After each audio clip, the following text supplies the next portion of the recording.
Hey, so I want you to imagine something with me for a second. Picture a red dot, really small. Like if you were looking at a photograph of the night sky, it would literally be one tiny pixel among millions. You might not even notice it. You'd zoom past it. But here's where it gets insane. Inside that single pixel is a black hole weighing 100 million times more than our entire sun. Not a million, 100 million. And the really messed up part? Scientists shouldn't have found it there. It shouldn't exist at all. Not yet. Not for another several billion years. This is BRD, Big Red Dot. And on November 4th of 2025, when astronomers first spotted it through the James Webb Space Telescope, they basically had to sit down for a minute because the implications are so massive that physicists are still arguing about what this thing even means for how we understand the universe. So here's what happened. There's this team of Italian astronomers at INAF, the National Institute for Astrophysics. They're studying this quasar called J1030+0524. It's been studied thousands of times before. Scientists have been poking at it for years. But when this team got their hands on images from Webb's near-infrared camera, something changed. They started analyzing the data, building catalogs of all the light sources in that region of space, and they noticed something that nobody had ever caught before. A bright point of infrared light, just sitting there. But it wasn't in any of the previous catalogs, not in the X-ray observations, not in the radio data, nowhere. It was completely invisible until Webb looked at it. The team leader, Federica Loiacono, was analyzing the spectrum of this mysterious object. For those of you who don't know, a spectrum is basically like a cosmic fingerprint. Every element leaves its mark at specific wavelengths. It's like if you burned different elements in a fire and each one glowed a specific color. Well, scientists can take the light from a distant object and spread it out like a rainbow. That rainbow tells them what chemicals are there, how hot it is, how fast things are moving, everything. And when Loiacono looked at BRD's spectrum, it screamed one thing at her: active supermassive black hole. But here's where it gets weird. See, there are rules, physical laws, things that have to happen in a certain order in the universe. One of those rules is that supermassive black holes need time to grow. You can't just conjure up a black hole that weighs 100 million suns overnight. There's a process. Black holes start small. They eat matter. They merge with other black holes. It takes billions of years to build up that kind of mass. That's just how gravity works. That's just how the universe operates. Except BRD didn't get the memo. The light from BRD has been traveling toward us for 10 billion years. 10 billion. That means we're looking at BRD as it was 10 billion years ago. We're looking back in time. And when we calculate how long ago that was in the history of the universe, it puts BRD in an era called cosmic noon. The universe was only about 4 billion years old, not 10 billion, not 13 billion, 4. So BRD had 4 billion years to grow from nothing into a monster that weighs 100 million suns. Scientists looked at the numbers and just went, how? Just how? Because the fastest possible way a black hole can grow through a process called accretion, which is basically the black hole eating matter and growing heavier,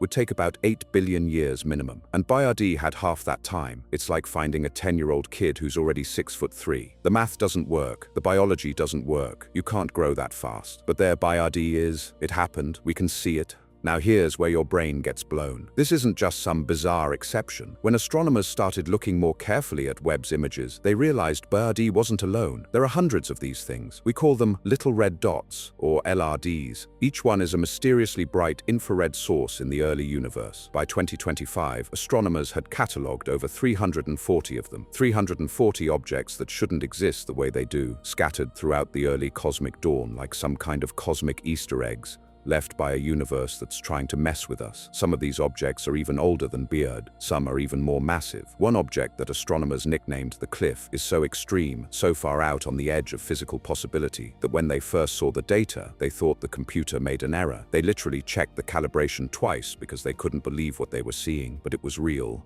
And that's the beautiful thing about this moment in history. Right now, as you're watching this video, scientists are genuinely confused about something fundamental. We built this $10 billion telescope, got it into space, pointed it at the universe, and instead of confirming what we already knew, we found something that challenges everything. We found something that says, maybe we don't understand black holes as well as we thought. Maybe the early universe didn't work the way we think it worked. Maybe the laws of physics were different back then. Or maybe something else entirely is going on, something we haven't even thought of yet. The James Webb Space Telescope was designed to see the most distant, oldest, faintest objects in the universe. Its whole job was to pierce through time and darkness and look back to when the universe was just a baby. And it succeeded. But it found something unexpected. It found a mystery. It found a crack in our understanding of how reality works. Over the next couple hours, we're going to dig into this mystery together. We're going to explore who BRD is, where it came from, what it means, and why scientists are so utterly baffled by its existence. We're going to talk about 3 different theories that could explain it, and each one of those theories, if true, would completely revolutionize everything we think we know about black holes, about the early universe, about how galaxies form, and about the fundamental nature of reality itself. And here's the thing that's going to keep you watching until the very end. By the time we finish, you'll understand why this one tiny red dot found in an image taken 4 billion years ago might be the most important discovery in modern astronomy. But before we get into all of that, I need to set the stage. I need to explain how we got here. I need to tell you about why finding this thing is so shocking, and I need to help you understand the cosmic framework we're working with.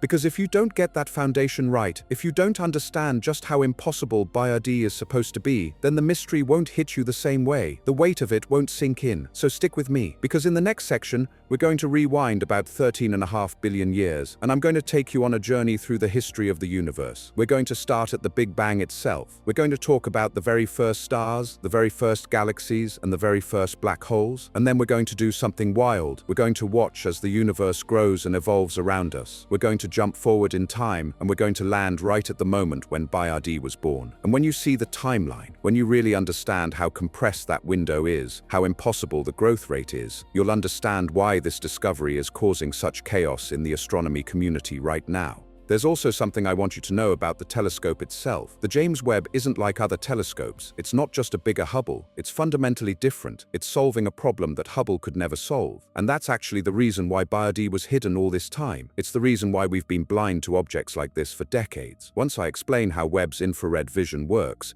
you're going to understand why these red dots are red, why they were invisible to every telescope we've ever built before, and why Webb makes them suddenly jump out at you like they've been there the whole time, just waiting to be discovered. And then we're going to get into the theories. We're going to talk about direct collapse. We're going to talk about something called a black hole star, which sounds like science fiction but might actually be real. We're going to talk about rapid accretion and mergers, and all the ways that a black hole might, theoretically, grow fast enough to become BioD in just 4 billion years. But here's the preview I'll give you now. Not a single one of those theories feels completely right. Not one. They all have problems. They all have things that don't quite add up, which is exactly why this is so exciting. This is the kind of discovery that shows us we've got blind spots in our understanding. This is the kind of moment where science gets to say, we were wrong about something, and now we get to figure out what. By the time we're done, I'm going to ask you something. I'm going to ask you to think about your place in all of this. Because BioD existed 10 billion years ago, and that light is just reaching us now. In that time, our solar system formed, our planet cooled, life emerged, dinosaurs walked the earth, humans evolved, we built civilizations, we reached toward the stars.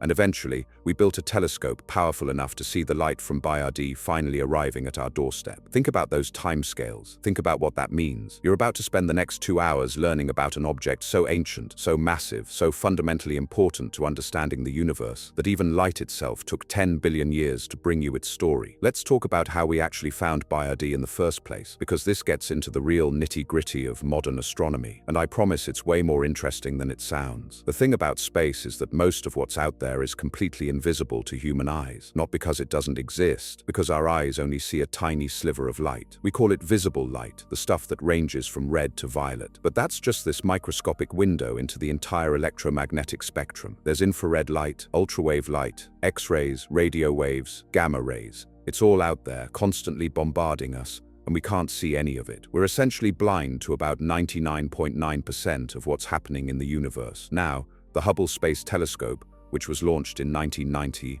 and revolutionized astronomy, was incredibly good at seeing visible light and ultraviolet light. It could look back billions of years. It could see galaxies we'd never seen before. But it had a problem. When you're looking at light from objects that are incredibly far away, that light gets stretched. The expansion of the universe actually stretches the wavelengths of light so that ultraviolet light becomes visible light becomes infrared, and so on. We call this redshift. The farther something is, the more redshifted it becomes. And when you're looking at objects from 10 billion years ago, that light has been redshifted so much that it falls into the infrared range. It's invisible to Hubble. Hubble literally can't see it. The telescope is blind to it. So we built the James Webb Space Telescope specifically to see infrared light. Webb's main mirror is about 6.5 meters wide, which is significantly bigger than Hubble's 2.4-meter mirror. But the real advantage isn't just the size, it's what it sees. Webb is designed to detect infrared radiation. That means it's looking for heat. It's looking for the radiation that objects emit when they're warm. And here's the crucial part. Every star, every galaxy, every black hole, everything in the universe emits some amount of infrared radiation. Webb is equipped with cameras that can detect that radiation. The near-infrared camera, which is what found BIRD, can see objects that are about 50 times fainter than anything Hubble could detect in the same part of the spectrum. Think about that for a second. 50 times fainter. That changes what you can see. That opens up whole new regions of space that were previously hidden from us. When Federica Loiacono's team pointed Webb at that quasar J1030, they weren't necessarily expecting to find anything new. The object had been studied before, but the images Webb sent back were so much clearer, so much more detailed, that things started jumping out that nobody had ever seen before. And that's when they noticed it. This little source of infrared light, this red dot in the infrared spectrum, completely unremarkable to look at, but when they started measuring it and analyzing what was coming from it, they realized they were looking at something extraordinary. The spectrum is really where the magic happens. When you spread out the light from an object into a rainbow, you can figure out what elements are in it. Hydrogen emits light at specific wavelengths. So does helium. So does oxygen. Carbon. Every element has a fingerprint. And when you're looking at light from a black hole that's actively feeding, actively pulling in matter and heating it up, you get specific signatures in that light. There's something called an emission line. It happens when electrons get excited to a higher energy level and then drop back down. And when they do, they release light at a very specific wavelength. For hydrogen, one of those lines is called Paschen gamma. For helium, there are other lines. When Loiacono looked at BIRD's spectrum, she saw these lines screaming out at her. She saw hydrogen, she saw helium, she saw evidence of temperatures in the millions of degrees. She saw all the hallmarks of an actively feeding black hole in the early universe. But here's where it gets complicated. You see that infrared glow, that red dot in the picture? It's not the black hole itself. Black holes are black. They don't emit light from inside the event horizon because nothing escapes from inside the event horizon. The event horizon is the point of no return. Cross it and you're done. But outside the event horizon, things get wild. Matter spirals down toward the black hole in a disk. This matter is moving incredibly fast, at a significant fraction of the speed of light. As it moves, it heats up. Friction. Gravity heating matter to millions of degrees. And when matter gets that hot, it glows. It glows in infrared,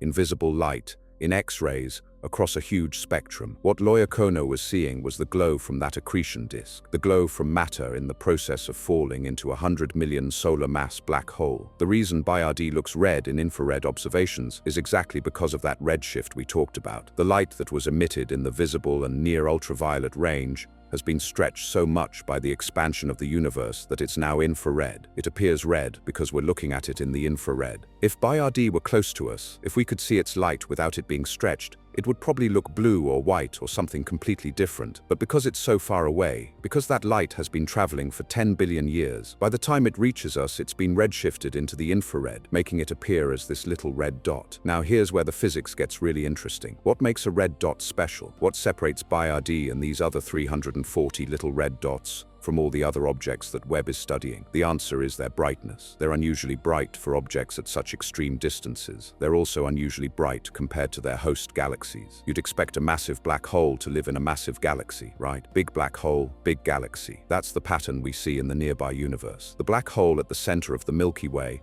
which we call Sagittarius A star, is about 4 million solar masses. The Milky Way is about 1 trillion solar masses. There's a proportional relationship. But these little red dots, including BIRD, are breaking that relationship. They're too bright. Their black holes are too massive relative to their galaxies. It's like finding a planet that weighs more than its star. It doesn't make sense with what we understand about how black holes and galaxies grow together. That's actually one of the big clues that something weird is going on. When you find objects that break your expectations, that violate the patterns you've observed, that's when you know you've found something interesting. That's when you know the universe is trying to tell you something, and the universe was definitely trying to tell astronomers something with these red dots. So let's talk about quasars for a second, because BIRD is technically a quasar, and it's important to understand what that means. A quasar is a quasi-stellar radio source, The name comes from the early days of astronomy when scientists weren't quite sure what they were looking at. These objects looked kind of like stars, but they were emitting intense radio waves, which was super weird. Stars don't typically emit intense radio waves. Eventually, scientists figured out that quasars were incredibly distant objects, billions of light years away, powered by supermassive black holes at the centers of galaxies. Think about it this way. A quasar is basically a black hole that's actively feeding and expelling energy. The black hole's gravity pulls in matter. That matter spirals down and heats up. Some of the matter gets funneled by the black hole's magnetic field into jets that shoot out from the poles of the black hole at nearly the speed of light. Those jets can extend for millions of light years through space, plowing through intergalactic gas and creating shock waves and radiation. The entire system is phenomenally bright. We can see quasars from billions of light years away. Some of the brightest objects in the entire universe are quasars. Bayer D is a quasar. It's an active, supermassive black hole in the early universe that's feeding and glowing and sending out jets. But it's a particular kind of quasar. It's what astronomers call a radio-quiet quasar, at least based on what we've observed so far. It might have jets, we're not entirely sure, but it's definitely accreting matter at a tremendous rate. The light spectrum tells us that. The infrared glow tells us that. Now here's the problem that keeps astronomers up at night, and I mean this literally. I've talked to people who study these objects, and they say they find themselves thinking about this stuff at 3 in the morning, unable to sleep because the math doesn't work. Here's the issue. Black holes grow through accretion and through mergers. When a black hole accretes matter, it grows. When two black holes merge, the resulting black hole has the combined mass of both. Those are the two known ways for black holes to gain mass. There are theoretical limits to how fast each of these processes can work. The accretion process has something called the Eddington limit. This is the point where the radiation pressure from all the light being emitted by the accreting matter becomes so strong that it actually prevents more matter from falling in. It's like trying to push something up a hill, and the more you push, the steeper the hill gets. Eventually, you can't push anymore. There's a maximum rate at which a black hole can accrete matter set by the Eddington limit. For a 100 million solar mass black hole, if you start with a seed black hole from a stellar collapse, say 100 solar masses, and you grow it at the maximum possible rate, never slowing down, always accreting at the Eddington limit, it would take approximately 8 to 10 billion years to reach 100 million solar masses. But Bayer D didn't have 8 to 10 billion years. It had 4 billion years, maybe a little bit more depending on exactly when its universe started forming black holes, but not much more. The math doesn't add up. You cannot grow a black hole from 100 solar masses to 100 million solar masses in 4 billion years using standard accretion processes. It's physically impossible given what we understand about how gravity works. And that's where we get these theories. 3 main theories, each one increasingly wild. The first theory is that maybe the Eddington limit doesn't apply the same way in the early universe. Maybe conditions were different. Maybe matter was more abundant, and black holes could feed faster. But that has problems too, because the radiation from that feeding should tear the galaxy apart. The accretion would release so much energy that it should disrupt the galaxy. We don't see evidence of that disruption around Bayer D. The second theory is mergers. Maybe Bayer D isn't actually a single black hole that grew from nothing. Maybe it's the result of multiple black hole mergers. Multiple black holes, each one reasonably sized, colliding and merging into larger black holes, which then merge into even larger black holes, building up to 100 million solar masses through a cascade of mergers. There's actually some evidence for this in gravitational wave detections. We've seen gravitational waves from black hole mergers where the resulting black holes seem too large based on the masses of the two colliding black holes. There's something called the pair instability gap. Some theoretical models suggest that black holes between about 100,000 solar masses shouldn't exist because they would become unstable and explode. Yet we've detected gravitational waves from black hole mergers where the product seems to fall into that supposedly forbidden range. So maybe hierarchical mergers are producing black holes larger than we thought possible at faster rates than we expected. But even if mergers are happening, you'd need a really special situation. You'd need multiple black holes to form in close proximity to each other. You'd need them to encounter each other repeatedly. It's not impossible, but it requires specific conditions. In a dense star cluster in the early universe, maybe it could happen. But we don't see evidence of Bayer D living in a particularly dense environment. The third theory is the wildest one. It's called direct collapse. Imagine an enormous cloud of gas and dark matter in the early universe. Not the kind of cloud that slowly contracts and forms stars. I'm talking about a cloud so massive, so dense, so hot that it collapses directly into a black hole without forming stars first. The whole thing just goes straight from gas cloud to black hole. If you can make a seed black hole that's much heavier than 100 solar masses, if you can jump straight to a 1,000,000 solar mass black hole through direct collapse, then you've got a better chance of growing that black hole to 100 million solar masses in 4 billion years. You've shortened the timeline. But here's the catch. Direct collapse requires very specific conditions. You need almost no stars forming in that cloud because stars would heat up the gas and prevent the collapse. You need mostly gas with very little metal content because metals make the gas cool differently. These conditions might have existed in the early universe. The early universe had less metal content than today. But we don't really have solid observational evidence that direct collapse actually happens. We've never seen it in action. We've inferred that it might be happening based on finding black holes that seem too big to form any other way. It's a theory we've developed by process of elimination. And then there's the object we mentioned earlier called the cliff. I haven't really dug into this yet, but I want to give you a preview because it's so extreme. The cliff is even older than Bayardi, even more massive, and even more impossible. When astronomers first saw the data on the cliff, they actually went back and recalibrated their instruments because they thought something was wrong. They thought the telescope or the data processing had made a mistake. But it was real. The cliff exists, and its existence pushes even the direct collapse theory to its limits. But we're getting ahead of ourselves. The point is this: bird is impossible. Bird shouldn't exist. And that impossibility is what makes it so important. Because when you find something that shouldn't exist, when you find something that breaks all your expectations, you found something that's going to teach you something new. You found something that's going to force science to revise its understanding of how the universe works. Now here's where it gets even more interesting. Because Bayardi isn't alone. When astronomers started looking carefully at Webb data, they realized that these impossible objects were everywhere. We started finding them over and over again. In 2022, astronomers identified the first batch of red dots. They were surprised. They thought maybe these were anomalies, rare edge cases. But as more observations came in, as more data was analyzed, the numbers kept growing. 23 red dots, then 75, then 200. By 2025, the catalogue had grown to over 340 confirmed little red dots in the early universe. 340 objects that shouldn't exist. 340 impossibilities scattered throughout the cosmic dawn. Think about what that means. If you found one thing that violated physics, you might write a paper. You might speculate about what could be causing it. You might propose a new theory. But if you find 340 things that all violate physics in the same way, you don't have an anomaly. You have a pattern. You have a phenomenon. You have evidence that something fundamental about your understanding is wrong. It's like if you predicted that cats couldn't fly, and then someone showed you 340 videos of cats flying. You wouldn't say, "Oh, well, those must all be fake," or "Those are probably special cats." You'd say, "Okay, I was wrong. Cats can fly. I need to figure out why I was wrong and what the mechanism is." That's where we are with these red dots. We know they exist. We have the data.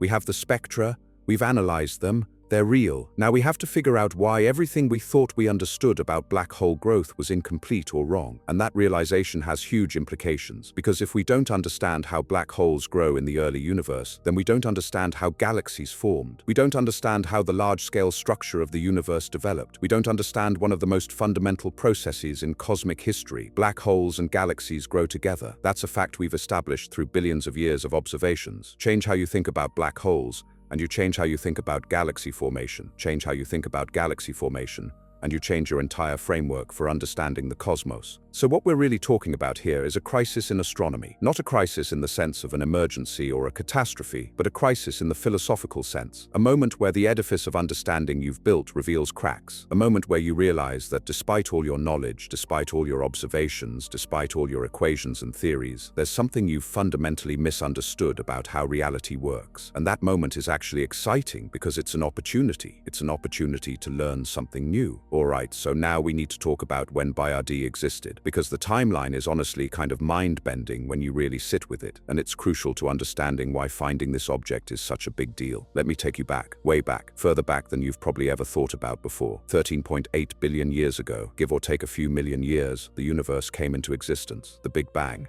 Everything that exists, all the matter, all the energy, all of space and time itself, compressed into something impossibly small, impossibly hot, and then it exploded. Not an explosion in space, but an explosion of space. The universe itself was expanding and cooling. And as it cooled, something magical happened. Particles began to form. Quarks clumped together to make protons and neutrons. Those combined to make the first atomic nuclei. Electrons joined them to make the first atoms, mostly hydrogen, some helium, a tiny trace of lithium. That was it. That was all that existed for the first few 100 million years. A universe filled with hydrogen and helium gas and nothing else. No stars, no planets, no galaxies, just vast clouds of hydrogen floating through expanding space, getting colder and sparser as the universe grew. But hydrogen is boring by itself. The interesting stuff happens when you have gravity, and gravity was everywhere. Small density fluctuations in that hydrogen created slight gravitational attractions. Matter clumped toward those denser regions. Over millions of years, those clumps grew. The density increased, the temperature rose. Eventually, these massive clouds of hydrogen became so dense and hot that nuclear fusion ignited in their cores. The first stars formed. The first light bloomed in what had been a dark universe. We think this happened around 100 to 200 million years after the Big Bang. The universe was still a baby, but it had babies of its own now. Those first stars were different from stars today. They were more massive. They burned hot and fast. They lived and died quickly. When they died, they exploded as supernovae. And in those supernovae, the intense pressures and temperatures created new elements: carbon, oxygen, iron, silicon. All the elements heavier than helium were forged in the furnaces of those early stars. 100 million years after the Big Bang, the universe suddenly became chemically complex. It became rich. It became interesting. And then something else happened. Some of those first stars were so massive that when they died, they didn't explode as supernovae. They collapsed. They imploded. Their cores squeezed so hard that they became black holes, stellar black holes, little ones, relatively speaking, maybe 10 solar masses, maybe 20, but they existed, and they were the seeds. They were the foundation upon which everything else would build. Now let's fast forward, skip ahead a few 100 million years. The universe is starting to look more like what we'd recognize. Galaxies have formed, billions of them, scattered throughout space. Some are small, some are enormous. Many of them have supermassive black holes at their centers. These black holes are not stellar black holes. These are much, much bigger, millions or billions of solar masses. We still don't entirely understand how those supermassive black holes formed from the stellar black hole seeds, but somehow it happened. Somehow in the early universe, black holes grew rapidly and reached enormous sizes. But this brings us to a key moment in cosmic history. Around 1 billion to 2 billion years after the Big Bang, something happened that totally changed the universe's trajectory. Star formation exploded. Literally, the universe entered into a period of absolutely intense stellar production. Galaxies were forming stars at rates we don't see anymore. Not hundreds of stars per galaxy per year, not thousands, millions. Some estimates suggest that the universe was forming new stars at a rate of 1,000 times higher than it is today. The universe was on fire with star formation, and this period of peak star formation, this golden age of galaxy growth, happened to coincide with the epoch when the biggest black holes were actively feeding, when they were surrounded by accretion disks that were glowing brightly, when they were expelling jets that plowed through intergalactic gas. The universe at this time was chaotic and violent and beautiful in this absolutely intense way. Galaxies colliding with each other, supermassive black holes feeding on the material from the collision, shockwaves propagating through intergalactic gas, intense radiation pouring out into the cosmos, stars being born by the billions. The early universe was not a peaceful place. We call this epoch cosmic noon. It sounds poetic, right? And it kind of is, because it's the high point. It's the climax of the universe's story of star formation and galaxy growth. Peak activity, peak energy, peak chaos. It happened between roughly 1 billion and 3 billion years after the Big Bang. The heart of cosmic noon, the absolute peak of activity, occurred somewhere around 2 to 3 billion years after the Big Bang, when the universe was maybe 2 to 3 billion years old, a toddler, barely conscious, but incredibly productive. And that's when BioD existed. That's when that 100 million solar mass black hole was feeding. That's when it was glowing so brightly that its light traveled across billions of light years of space and would eventually, 10 billion years later, reach us. Bird wasn't an edge case. Bird wasn't a weird outlier in some boring corner of the cosmos. Bird was right in the middle of the most chaotic, most intense period of cosmic history. Bird was a supermassive black hole actively feeding during the universe's most violent and productive epoch. Now here's the thing about looking back at light from that era. When we see that light from BioD, we're not just looking back in time. We're looking back at a specific moment in cosmic history. We're looking at what the universe looked like when it was at its wildest. When the universe was young and intense and everything was happening at once. And the universe was different then. The density was higher, matter was more abundant, galaxies were closer together, black holes were more active, the radiation environment was harsher. The universe was a different place. Think about it from a terrestrial perspective for a second. Earth 4 billion years ago was completely different from Earth today. We had a younger sun, the atmosphere was different, the oceans were different, no oxygen in the atmosphere, probably no life above water, completely alien, different chemistry, different physics, in a sense, not different fundamental physics, but different environmental conditions. The early Earth was a different world. The early universe was the same way. The fundamental physics was the same, but the environment was radically different. The density was higher. The temperatures were higher in some places, lower in others. The composition was different. Heavy elements were scarce. The universe hadn't had time to produce many metals yet. Maybe a few percent of what we see today, mostly still hydrogen and helium, and a little bit of the heavier stuff from those first stars. So when we find Bard, when we find 100 million solar mass black hole at that epoch, we're finding something that formed and grew and became active in those conditions. We're finding something that grew 10 times faster than anything we thought was possible in our current day universe. But was it really impossible? Or was the universe just set up differently back then? Did the conditions back then allow for accelerated black hole growth? That's the question that's driving this whole mystery. Because if the early universe's conditions can explain BIRD, then maybe we have our answer. Maybe direct collapse was common. Maybe black holes could feed faster when there was more matter around. Maybe the rules were just different. But if the conditions can't explain BIRD, if even accounting for the higher densities and more abundant matter you still can't grow a black hole that fast, then we've got a real problem. Then we've got to revise something fundamental about how gravity works or how black holes form. And here's where it gets really interesting from a scientific perspective. When you have a mystery like this, when you have observations that don't fit your theory, scientists respond in predictable ways. First, you assume the data is wrong, you double-check, you recalibrate. You make sure you're not making a systematic error. That's what happened with BRD. Lawyer Kono's team checked their work multiple times. They made sure they understood the data. They made sure the spectral analysis was correct. But the data held up. BRD is real. Then you try to make the data fit your existing theory. You look for edge cases. You look for special circumstances. Maybe the black hole got a lucky break.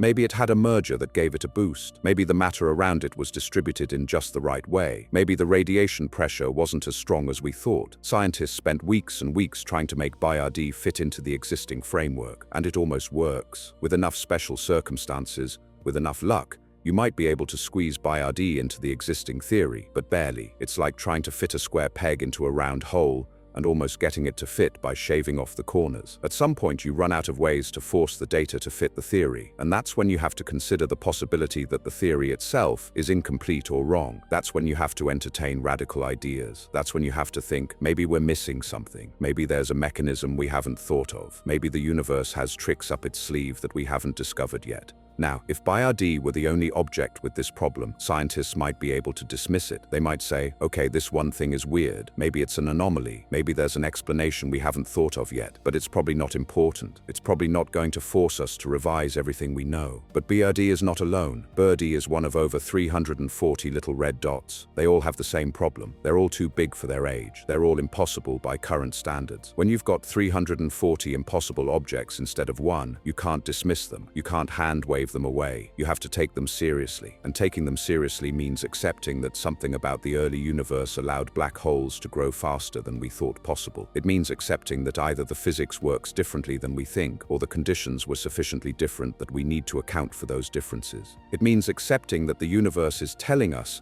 through these objects, that we've been looking at this problem wrong. The universe at cosmic noon, the universe during BIRD's era, was a universe in flux. It was a universe where galaxies were constantly interacting, where mergers were common, where the density of matter was high, where radiation was intense, where everything was in motion. It was a universe where a lot of things could happen that wouldn't happen today. It was a universe where the rules might operate differently than they do in our modern universe. That's crucial to understand. When we study black holes today, we study them in relatively quiet environments. The Milky Way is a large galaxy, but it's also relatively stable. Our supermassive black hole, Sagittarius A star, is not actively feeding most of the time. It's mostly dormant. We have to dig through old observations to find times when it was more active. But in the early universe, during cosmic noon, most supermassive black holes were actively feeding. Most of them had abundant material to consume. Most of them were surrounded by chaos. And in that environment, maybe the rules were just different enough that black holes could grow as fast as BIRD grew. Or maybe there was a completely different mechanism at play. Maybe direct collapse was more efficient than we think. Maybe you could start with a seed black hole of 1 billion solar masses rather than 100. Start that much higher, and suddenly you don't need as much growth. You don't need to go from 100 solar masses to 100 million. You need to go from 1 billion to 100 million, which is actually a decrease. Or you need to go from a few billion to 100 million, which still requires growth, but less growth. If direct collapse could produce billion solar mass black holes routinely in the early universe,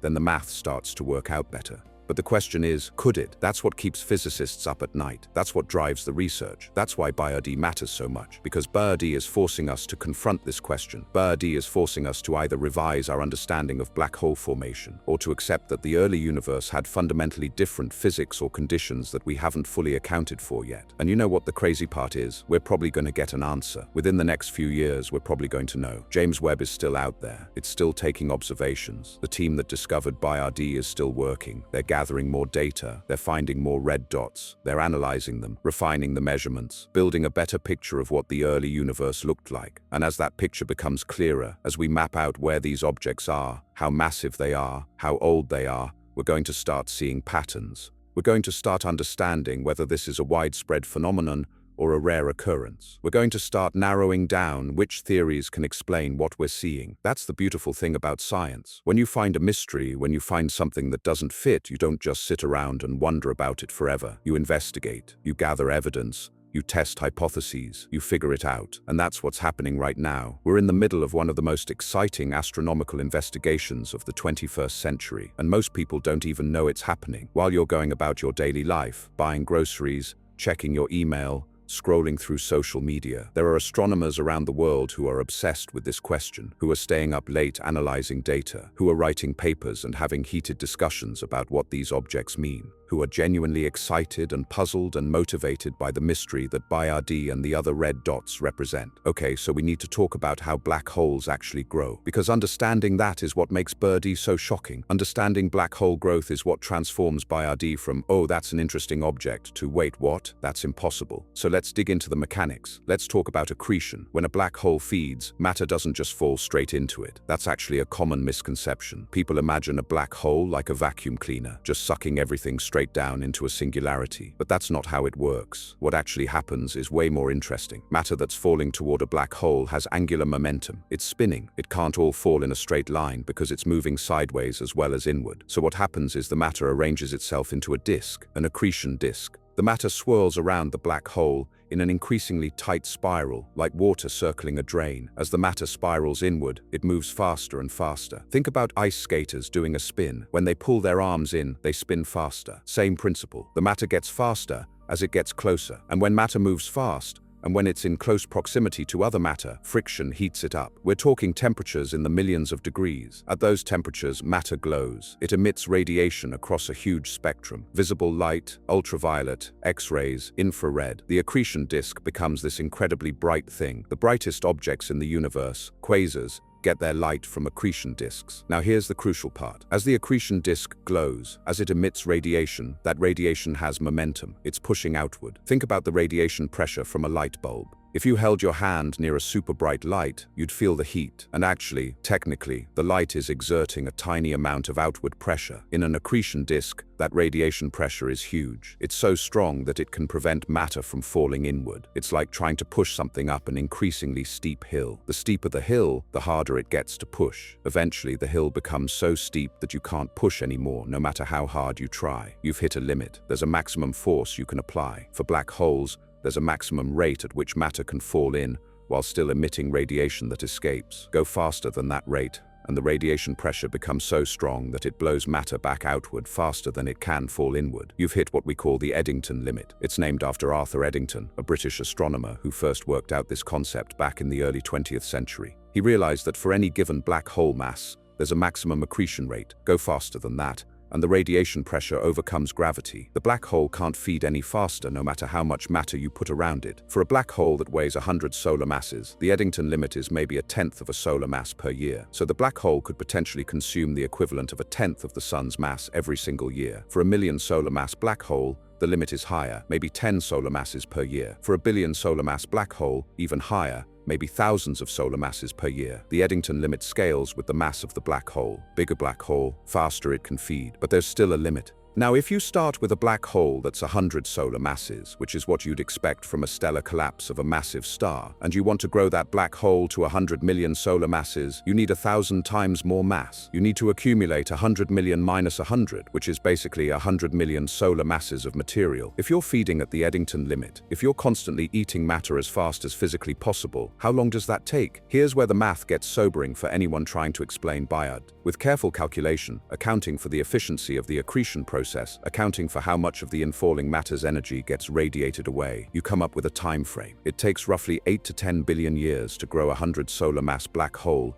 into a 100 million solar mass black hole, while feeding at the Eddington limit the entire time. 8 to 10 billion years, never slowing down. Always at maximum efficiency, always with plentiful matter around to consume. But BioD existed for only about 4 billion years before it became so massive. That's half the time the theory says it should take. It's half the time. And that's assuming every single favorable condition. That's assuming the black hole never took a break from feeding. That's assuming there was always matter available. That's assuming the accretion process was as efficient as theoretically possible. In reality, black holes go through phases. Sometimes they're actively feeding, sometimes they're dormant. The accretion rate fluctuates. Matter isn't always available. Real black holes probably don't maintain maximum accretion rates for billions of years. They probably feed rapidly for a while, then slow down, then feed rapidly again. If you account for those realistic fluctuations, if you acknowledge that black holes probably don't stay at the Eddington limit forever, the required timescale gets even longer. Maybe 15 billion years, maybe 20. So you've got a black hole that couldn't possibly have grown that fast according to everything we understand about how gravity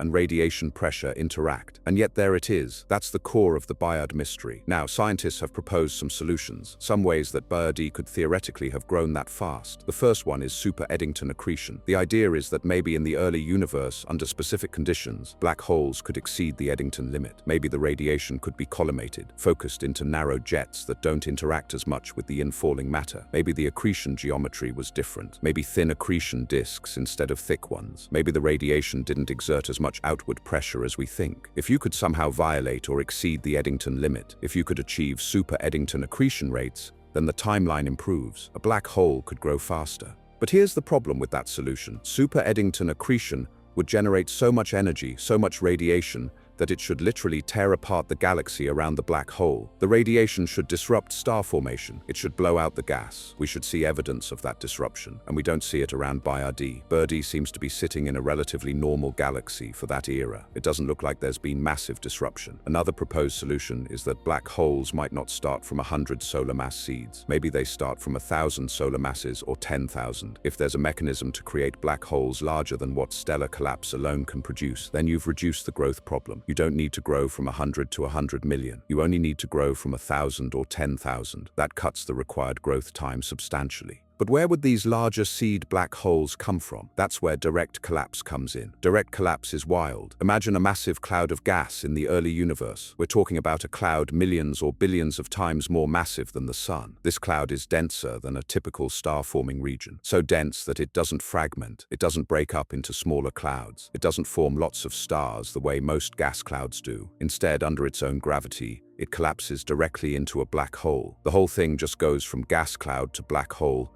without any intermediate step, no stellar phase, no neutron star, just gas cloud collapsing all the way to a singularity surrounded by an event horizon. If that collapse happens, if you can create a million or billion solar mass black hole directly, then your seed is already huge. Then you only need a little bit of growth to get to the 100 million solar mass range that BioD occupies. Direct collapse is theoretically possible. The math works out, but it requires very specific conditions. You need a gas cloud that's so massive that it can overcome all the mechanisms that normally cause fragmentation.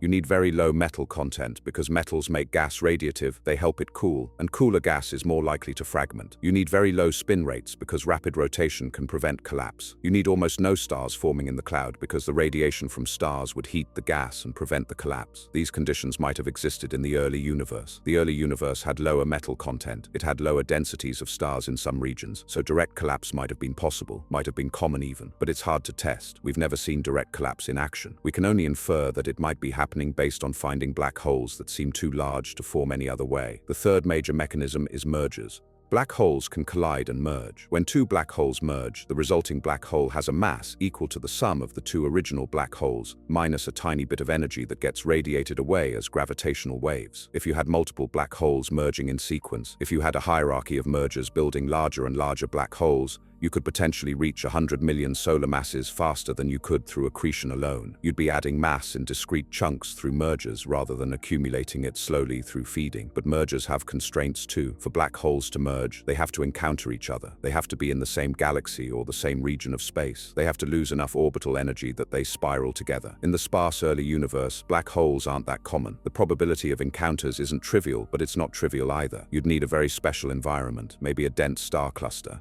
Maybe a region of space where multiple galaxy mergers are happening. Maybe a galaxy that formed through the collision of multiple smaller galaxies, each of which had its own black hole. In those scenarios, you could get black hole mergers. You could get a cascade of mergers that builds up larger and larger black holes. And here's the interesting part. We actually have some evidence that black hole mergers might be happening faster than we thought. Gravitational wave detectors like LIGO have picked up signals from merging black holes. And some of those signals suggest that the resulting black hole is heavier than we'd expect based on what we know about how stellar mass black holes form. There's something called the pair instability gap. According to stellar models, black holes between about 100 and 1,000 solar masses shouldn't exist because they're unstable. But LIGO has detected gravitational waves from events where the product of the merger seems to fall into that range. That suggests black holes are somehow getting into that gap. That suggests mergers might be creating black holes that shouldn't exist according to other mechanisms. Maybe those black holes then merge again with other black holes, building up to larger masses faster than we'd expect. So there are mechanisms. There are theoretical ways that BIRD could have grown. Direct collapse for seed black holes, super Eddington accretion for rapid feeding, mergers for building mass in discrete jumps. Combinations of all three. If you cherry-pick the most favorable circumstances, if you assume the best-case scenario for each of these mechanisms, you can maybe, barely, squeeze BIRD into the timeline. You can say, okay, with really fortunate circumstances, this is possible. But that's the problem. It's barely possible. It requires everything to line up just right. It requires a lot of luck. It requires you to invoke mechanisms that you don't have direct observational evidence for. And remember, BIRD is not alone. There are over 340 of these objects. If BIRD were the only one, if there was just this one super lucky black hole that happened to form under absolutely perfect circumstances, scientists could accept that. Okay, rare event, incredibly fortunate conditions, but possible. But if 340 black holes all formed under incredibly fortunate circumstances,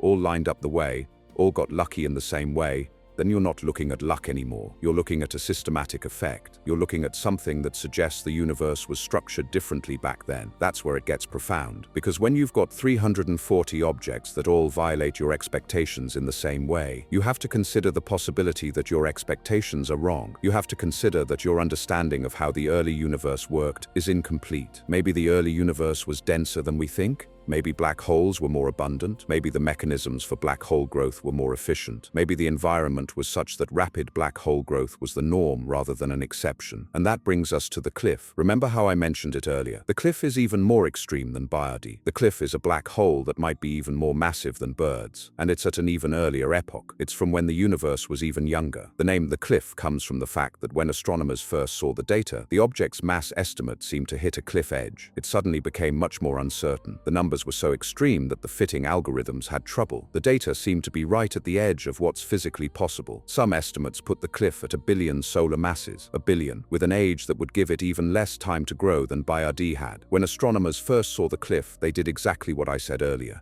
They double-checked, they recalibrated, they made sure nothing was wrong, but the data held up. The cliff is real, it exists, and its existence pushes the problem even further. If BIRD is impossible, the cliff is super impossible. The cliff is so extreme that it forces scientists to really reconsider everything. Alright, so let's talk about something that sounds like pure science fiction but might actually be real. Let's talk about black hole stars, because if you want to understand how BIRD could have grown so fast, you need to understand this concept. And it's wild. It's genuinely wild. So imagine a star, a massive star, bigger than anything we see in our galaxy today. Massive enough that when it dies, it would form a black hole. That black hole would be sizable, maybe 1,000 solar masses, maybe more. Now imagine that this star doesn't collapse all the way to a singularity surrounded by an event horizon. Imagine that something else happens. Imagine that the black hole forms inside the star, but it doesn't immediately consume the entire star. Instead, it sits there, at the center, feeding on the star's material from the inside while the star's outer layers are still intact. You'd have this weird hybrid object, a black hole at the center with a star wrapped around it. A black hole star. Now, sounds crazy, right? But it actually works mathematically. There's a paper from 2024 by Katie Friese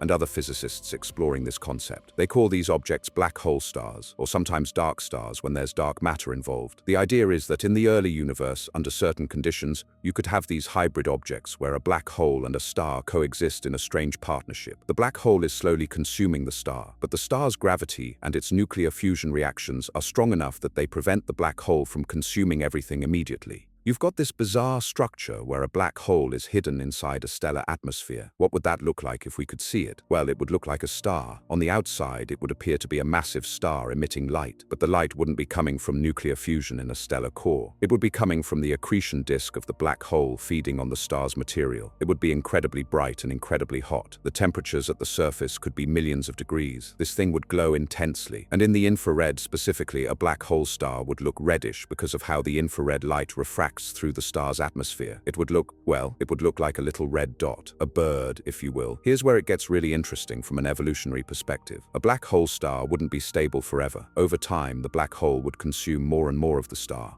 The star would gradually be eaten from the inside. As the black hole consumed the star, it would grow larger. As it grew larger, its gravity would become stronger. Eventually, the black hole would reach a point where it consumed enough of the star that the star's gravity could no longer support the outer layers. The outer atmosphere would be pulled in. The black hole would gorge itself on stellar material. Over millions of years, this process would accelerate. The black hole star would evolve. It would go from being mostly star with a black hole at the center to being mostly black hole with just wisps of stellar material left, until finally there would be nothing left. The star would be completely consumed. The black hole star would become just a black hole, a regular supermassive black hole in space. But here's the thing that makes this relevant to Beard. If black hole stars were common in the early universe, if they were a natural phase in black hole evolution, then you'd have a way for black holes to grow incredibly fast, while also having a mechanism to explain why some of these objects look like stars when we observe them with infrared telescopes. You'd have an explanation for the red dots. Some of them might be black hole stars in the process of consuming their host stars. Some might be younger black holes that haven't fully consumed their stellar envelopes yet. Some might be older black holes that have already finished consuming their host stars and are now just regular accretion-powered objects. If black hole stars were common, if there was a whole population of them in the early universe, then you'd have rapid black hole growth happening in disguise. A black hole star could grow from a stellar mass black hole to 1 million solar masses over the course of maybe 1 million years through rapid consumption of its host star. That's incredibly fast compared to the standard accretion timeline. That's a completely different growth rate. And then once the star was fully consumed, the black hole would be naked and exposed, sitting there massive and hungry, ready to feed on whatever came next. And in the chaotic early universe during cosmic noon, there would be plenty coming next. More stars, more gas clouds, more matter to accrete. That's where the black hole would shift into standard accretion mode, feeding at rates that are still super Eddington maybe, but sustainable over longer timescales. It would grow from 1 million solar masses to 100 million solar masses over billions of years, instead of growing from 100 to 100 million in a few billion years. The timescale problem solves itself. The math works out, everything checks, but there's a catch. We've never directly observed a black hole star. We've never caught one in the act. It's a theoretical object. It's a prediction that comes from running simulations and doing calculations. But we don't have a smoking gun observation. There's no spectroscopic signature that says, yep, that's definitely a black hole star. We're inferring that they might exist based on objects that we can't explain any other way. That's not necessarily a bad thing. A lot of objects in astronomy were predicted theoretically before we observed them. But it does mean there's uncertainty. It means some astronomers look at the black hole star hypothesis and say, maybe, possibly, but we need more evidence. There's also the question of whether black hole stars could actually form in the first place. They would require very specific circumstances. You'd need a massive star to form right near where a black hole already exists, or you'd need a black hole to form inside an extremely massive cloud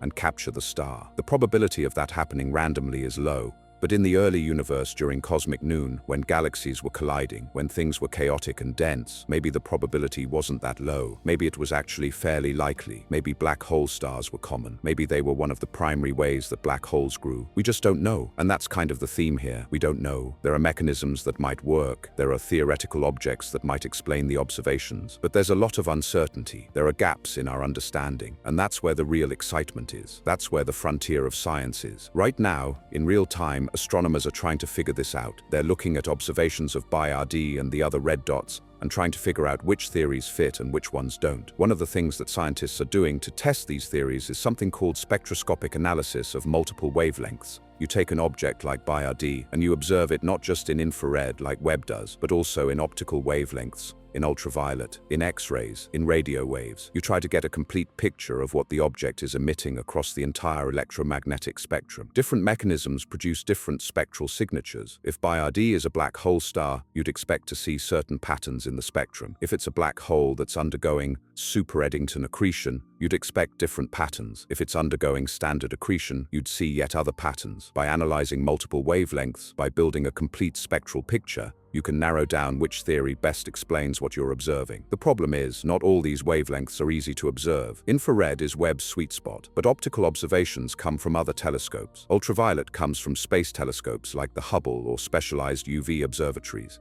X-rays come from X-ray telescopes in space. Radio waves come from radio observatories on Earth and in space. And some of these observatories were designed before anyone knew BIRD existed, so they might not have observations of that specific object. Or if they do, the observations might not be at the sensitivity level needed to detect something at that distance. There are observational gaps, and filling those gaps requires coordinated observations from multiple telescopes. It requires time on expensive space telescopes. It requires international cooperation. It requires resources and planning, but astronomers are doing it. They're pointing multiple telescopes at BIRD. They're gathering data, and as that data comes in, as the spectral picture becomes clearer, the mystery should start to resolve. The theories should start to be tested. Some of them will probably be ruled out, others will be strengthened, and through that process we'll learn what BIRD actually is. We'll learn what these red dots are, and in learning that, we'll learn something fundamental about how black holes form and grow in the early universe. There's another angle to this that's worth considering. These red dots, these little red dots that we're finding by the hundreds, they're changing how we think about the entire population of black holes in the early universe. If there were 340 red dots in the regions of sky that Webb has observed, how many red dots are there in the entire sky? How many are there in the parts of the universe that are too far away for even Webb to see? The Hubble Deep Field, this famous observation from the 90s where astronomers pointed the telescope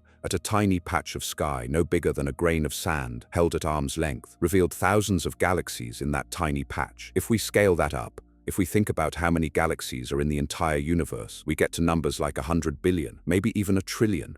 And if a significant fraction of those galaxies hosted little red dots in the early universe, we're talking about potentially billions of these objects, billions of young supermassive black holes in the early cosmos. That changes everything. That's not an anomaly. That's a fundamental feature of the early universe. That has huge implications for how we understand cosmic evolution. If supermassive black holes were common in the early universe, if they formed quickly through mechanisms we don't fully understand, then they must have played a major role in galaxy formation and evolution. The feedback from black holes, the energy they expel, influences galaxy growth. In the local universe today, we see that galaxies and their central black holes are connected. They grow together. Change one, and the other changes. So if black holes were more abundant in the early universe, if they formed faster, that would have shaped how galaxies formed. It would have influenced the chemical evolution of the universe. It would have affected where and how stars formed. The entire history of the cosmos would be different, and we're just starting to understand this. We're just starting to see these connections. 5 years ago, before James Webb became operational, we didn't know how many of these red dots there were. We didn't have the data. We were flying blind. But now, as the data comes in, as these objects become visible to us, the universe is revealing something that we hadn't appreciated before. It's saying, hey, black holes,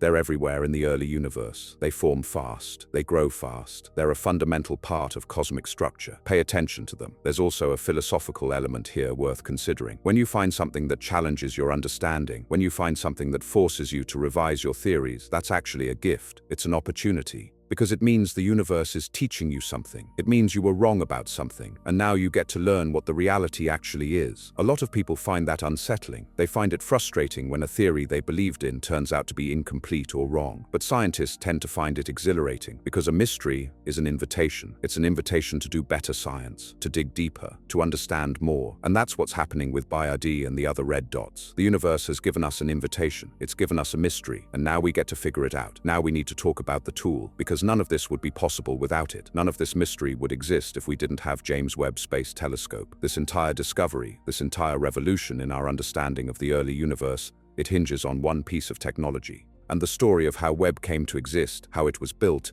how it ended up finding BRD, that's actually pretty fascinating in its own right. So let's back up. The Hubble Space Telescope launched in 1990. It was revolutionary. For the first time, we had a large telescope in space, above Earth's atmosphere, getting incredibly clear images of the universe. Hubble transformed astronomy. It answered questions and raised new ones. It showed us galaxies billions of light years away. It let us measure the expansion rate of the universe. It helped us figure out that the expansion is accelerating. It was one of the most important scientific instruments ever built, but it had limitations. One of the biggest limitations was that it couldn't see very far into the infrared. Infrared light, as I mentioned earlier, is heat radiation. Objects emit infrared based on how warm they are. And because of the redshift from the expansion of the universe, light from very distant objects gets shifted into the infrared. If you want to see the most distant, oldest objects in the universe, you need an infrared telescope. Hubble could do a little bit of infrared. It had infrared instruments, but it wasn't primarily designed for infrared. It was designed for visible light and ultraviolet, and it operated in Earth orbit, relatively close to Earth, where the heat from Earth and the Sun interfere with infrared observations. Infrared telescopes need to be cold. They need to be away from heat sources. They need to be pointed away from the Sun. Otherwise, the heat radiation from the telescope itself overwhelms the faint infrared light from distant objects. So starting in the 1990s, astronomers began designing a successor to Hubble, a telescope that would be optimized for infrared, a telescope that would be colder, that would be farther away. That would push our understanding of the early universe to new limits. They called it the Next Generation Space Telescope. Later it was renamed to honor James E. Webb, who was the administrator of NASA during the Apollo program. The James Webb Space Telescope.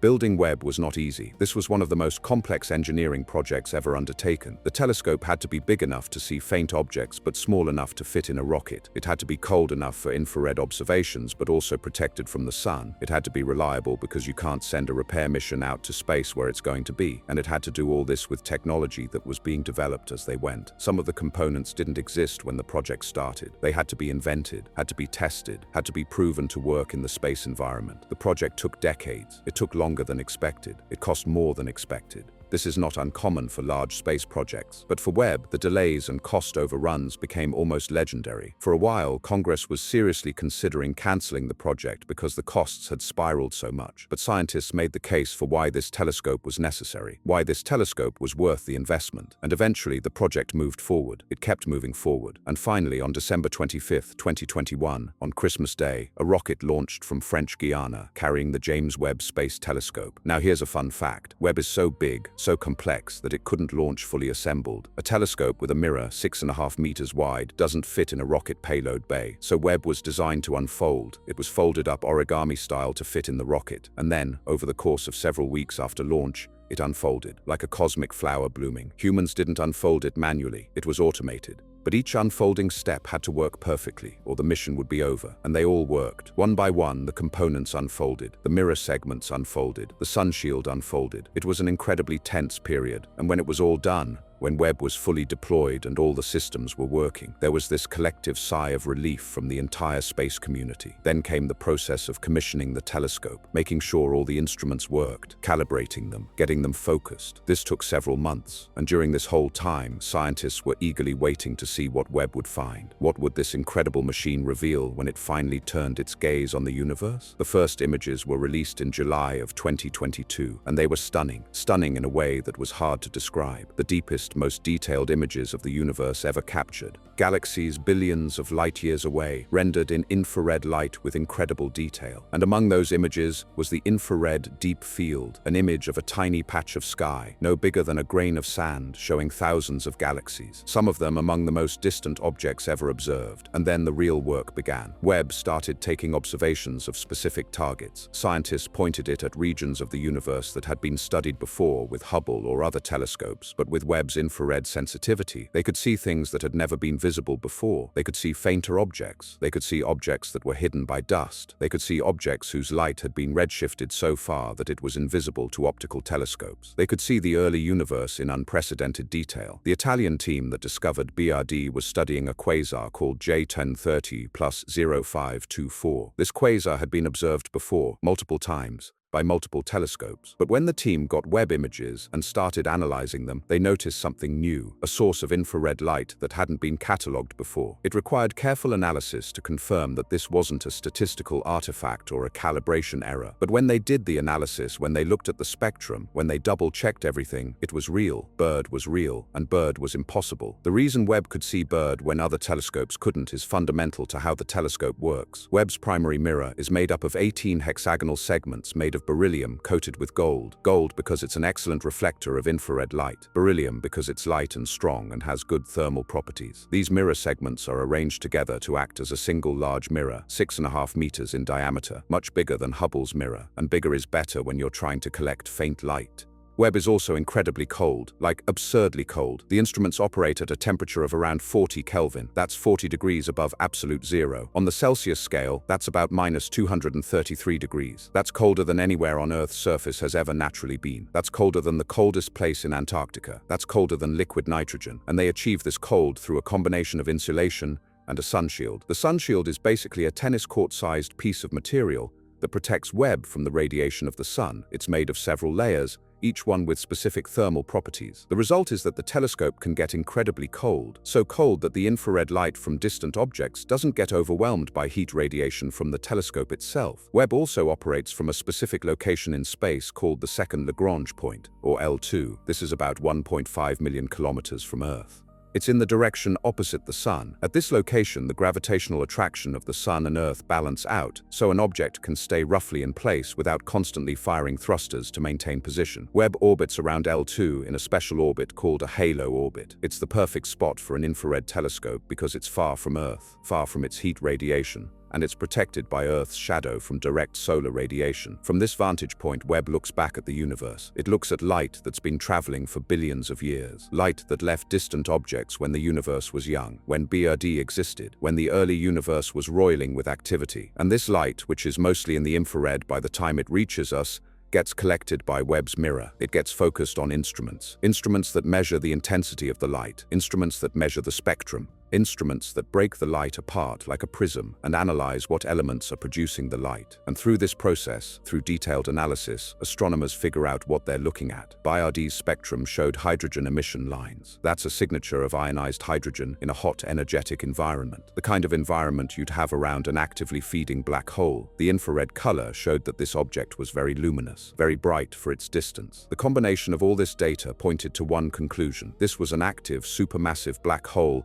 in the very early universe. Now, one of the interesting things about Webb is that it's not just big and cold, it's also incredibly sensitive to detail. The resolution of Webb, the ability to distinguish fine details, is limited by something called diffraction. Light is a wave, and waves diffract when they pass through an opening. The bigger the opening, the sharper the image you can get because diffraction effects are smaller. Webb's mirror is big, but it's still limited by diffraction. At infrared wavelengths, with a mirror 6.5 meters wide, the resolution is still pretty coarse. You can't zoom in and see individual stars around BRD, but you can get detailed spectroscopic information. You can analyze the light precisely. And spectroscopy is where the real science happens. That's where you figure out what you're actually looking at. What made BRD detectable is a combination of several factors. It's bright in the infrared, which helps. The infrared light is coming through space relatively unobstructed, which helps. The redshift has moved the light into the infrared range, which happens to be where Webb is sensitive, which helps. And Webb's detectors are sensitive enough to collect that light and measure it precisely, which helps. All of these factors had to align, and they did.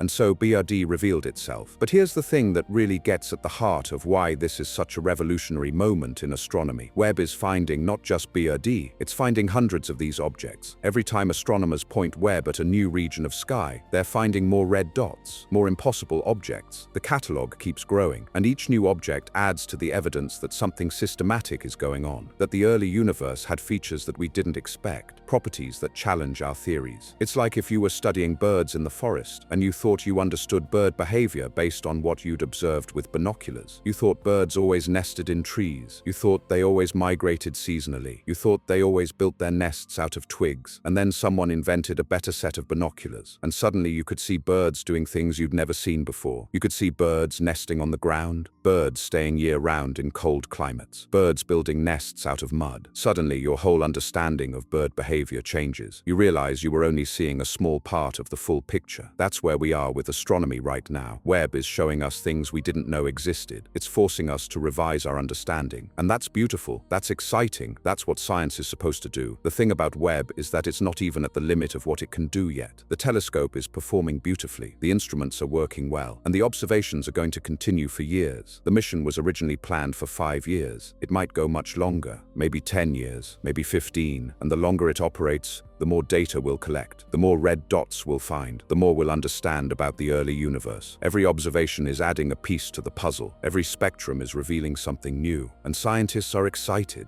like genuinely excited, staying up late, thinking about this stuff, writing papers, having debates, excited, because we're in the middle of a revolution in our understanding of the cosmos. Okay, so now let's talk about the actual numbers, because up until now, I've been saying things like over 340 little red dots, and they're everywhere, and you keep finding more. But let me be more specific. Let me actually tell you what the data shows, because the data is honestly more interesting than the generalizations. The first batch of little red dots was identified in 2022. That was when astronomers first realized that Webb was finding these unusual infrared sources that didn't match the standard models of what galaxies in the early universe should look like. They were surprised. They published papers about it. They said, "Hey, we found something weird. These objects are too bright for their distance. Their infrared properties don't match what we expect." The astronomy community took notice. Other teams started looking at their own Webb data more carefully. Other teams started searching for similar objects. By 2023, the number of confirmed little red dots had grown significantly. The catalog expanded. More teams were involved. The properties of these objects were being studied. Emission lines were being measured. Distances were being confirmed through spectroscopic analysis. And the objects kept showing up. They kept appearing in different parts of the sky, in different galaxies, in different epochs of the early universe. It wasn't just one region of sky where these things were common. It was everywhere Webb looked. By 2024, astronomers had an ambitious program to survey a large region of space systematically. This program was called RUBIES, which stands for Reionization-Era Bright Quasar Survey. The idea was to study quasars and other luminous objects in the epoch of reionization, which was the period after the Dark Ages when the universe's hydrogen got ionized by radiation from early stars and galaxies. A really important era. Scientists wanted to understand the properties of bright objects during that epoch, and so they observed a field of sky containing roughly 4,000 galaxies, not 4,000 objects, 4,000 galaxies in a relatively small region of the sky. And in those 4,000 galaxies, they found 35 little red dots, 35 in a sample of 4,000 galaxies. That's a frequency of roughly 1 red dot per 114 galaxies. Not rare, not uncommon, but not dominant either. It's significant, it's substantial. It suggests that having one of these objects in your early universe galaxy wasn't like winning the lottery. It was more like getting a particular card in a card deck. Common enough that you'd expect to see them if you looked, but not so common that they were everywhere. Scale that up across the entire universe. The observable universe contains, by latest estimates,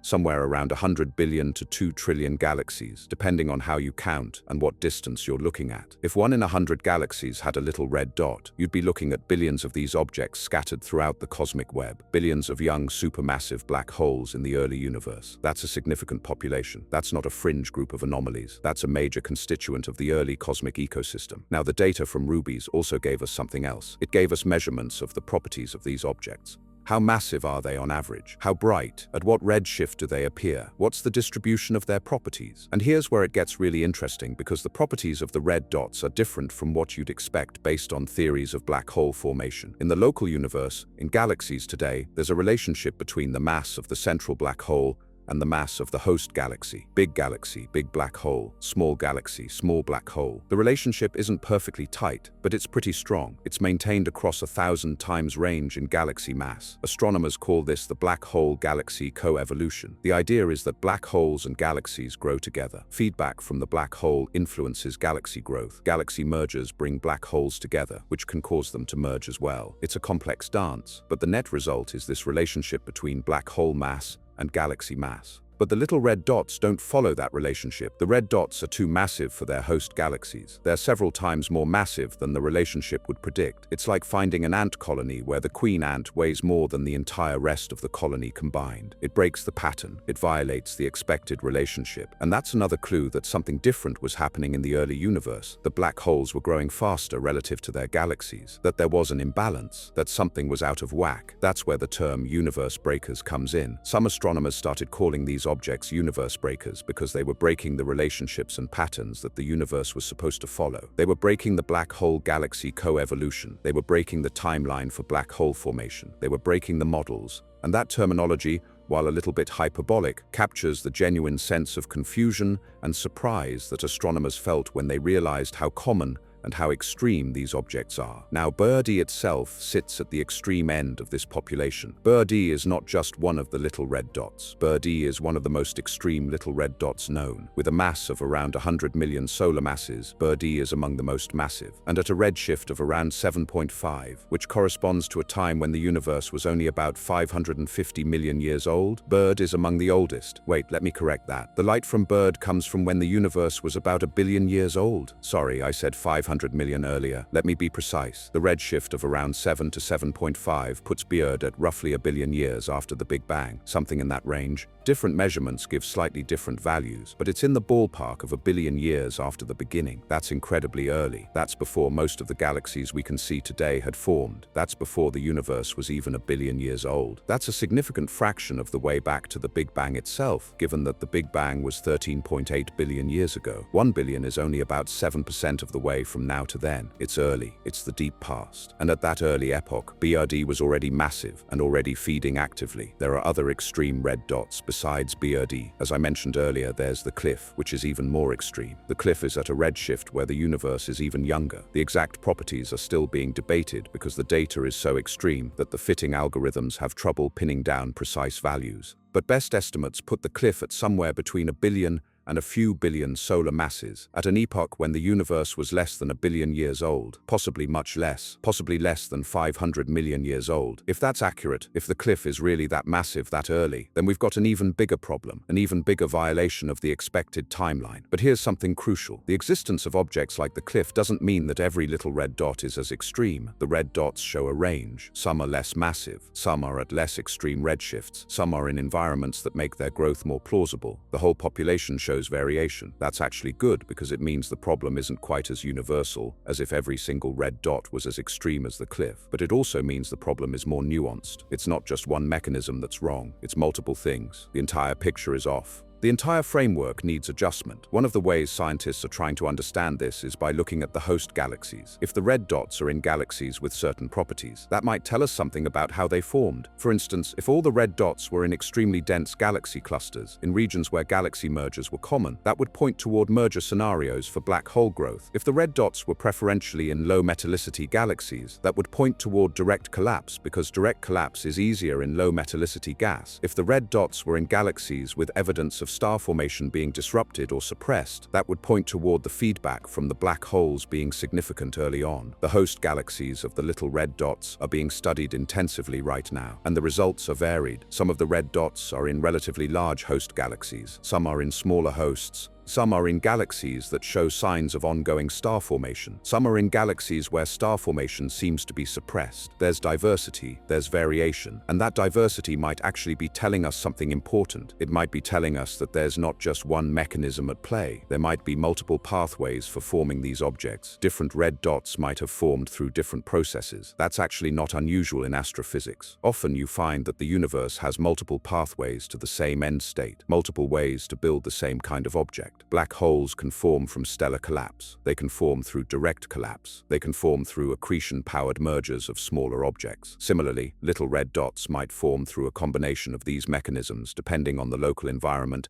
and the available resources. The spatial distribution of the red dots is also interesting. Are they clustered or are they randomly distributed? Are there regions of sky that have more red dots than others? Or is the distribution uniform? If they're clustered, that would suggest they form in special environments. If they're uniform, that would suggest they form whenever conditions are right, and those conditions are common throughout the early universe. From the data we have so far, it looks like the red dots are fairly widely distributed. They're not all concentrated in one region of sky. They're not all in one type of galaxy. They're spread out. But there might be some clustering. There might be some regions that have higher densities. As more data comes in, as more of the sky is surveyed, this picture should become clearer. Another angle that astronomers are exploring is the relationship between red dots and the broader population of quasars in the early universe. Are the red dots an unusual subset of quasars? Or are they the normal quasars of the early universe, and the ones that don't look like red dots are the anomalies? It's a matter of perspective, and the answer depends on how the selection effects work, how Webb's observations tend to find certain types of objects more easily than others. Every telescope has biases. Every observation method has selection effects. Webb is particularly good at seeing infrared light from distant objects. It's better at seeing objects that are bright in the infrared than objects that are bright in other wavelengths. So if you use Webb to study the early universe,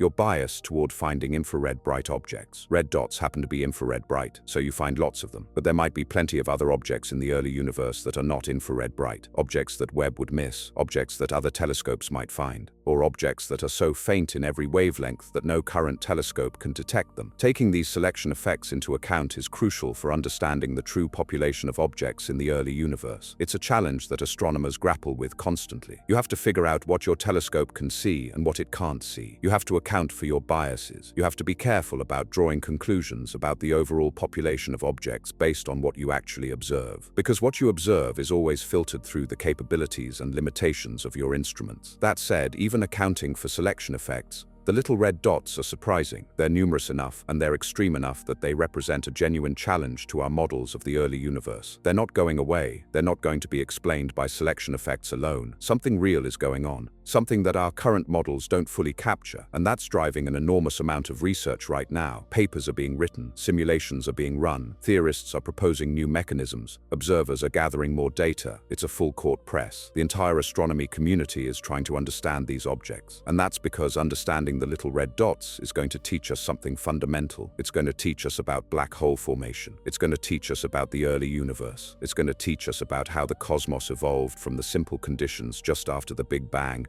to the complex structure we see today. Let me take you on a journey. Not a physical journey. You can't actually go where I'm about to take you, but I want you to imagine it. I want you to use your mind to visit a place that exists but is fundamentally unreachable. I want you to come with me to the edge of Bayard. So imagine we could somehow construct a spacecraft, not like anything we have today, but imagine we could build a ship that could withstand the conditions we're about to encounter. And imagine we fire up the engines and we start heading toward Bayard. We're starting from far away. Let's say we're starting from a distance of 1 light year. That's the distance light travels in a year. It's about 6 trillion miles. In space, it's actually pretty close, but for our purposes, it's far enough away that Bayard looks relatively normal from here. It looks like a bright source of infrared radiation, a point of light. You can see it, but there's nothing obviously wrong about it. Nothing that immediately screams impossible black hole. We start moving closer. Our instruments are measuring the environment as we go. We're detecting radiation, lots of it. We're detecting particles. The density of matter is increasing. We're entering the outer reaches of the accretion disk, the region where matter is still relatively sparse but is beginning to spiral inward. At this distance, we're still millions of kilometers from the black hole itself, incredibly far by human standards, but incredibly close by cosmic standards, and we can feel the effects already. The radiation is intense. Our ship's shielding is handling it, but barely. The heat is noticeable. The flux of particles is constant. We're in a radiation bath. We continue inward, closer. The temperature rises. The radiation intensity increases. The density of the accretion disk keeps climbing. We're now in the inner parts of the accretion disk. Matter is moving faster here, still not at relativistic speeds, but significant fractions of the speed of light. The matter is compressed. It's heated to millions of degrees. Electrons are stripped from atoms. Nuclei are flying around. It's chaos. It's violence. It's beautiful in a terrible way. We keep going, closer still. The gravitational effects are becoming obvious now. Our ship's instruments are measuring significant tidal forces. The gravity gradient across our ship is noticeable. One side of our ship experiences slightly stronger gravity than the other side. If we weren't prepared, if our ship wasn't designed to handle it, this could tear us apart. The process is called spaghettification, because theoretically, if you got close enough to a black hole, the gravity would stretch you out like spaghetti, longer than you are wide, much, much longer, until you were essentially a long strand of matter atoms. It's a grim fate. But we're in a ship, so we're okay. We're protected. We're still safe, for now. We're getting close to what's called the innermost stable circular orbit. This is the last place where an object can orbit around a black hole and maintain a stable orbit. Get closer than this, and you can't orbit anymore. You have to plunge. You have to fall. It's a boundary. A point of no return in a practical sense. We're approaching this boundary. The radiation here is extreme. The temperatures are in the billions of degrees. The matter is moving at significant fractions of the speed of light. Relativistic effects are obvious. Time is dilation. Clocks on our ship run slow compared to clocks far away from the black hole. If someone on Earth could watch us, They'd see us moving in slow motion. We'd see ourselves as normal, but to them, we'd look like we're in some kind of temporal slow motion effect. We crossed the innermost stable circular orbit. Now we can't orbit anymore. We have to keep falling. We have to commit. We're past the point where we could turn around and leave. The gravity is too strong. The acceleration required to escape would require velocity greater than the speed of light. You can't go faster than light, so we can't escape. We're committed to falling. The last few thousand kilometers before the event horizon. We're incredibly close now.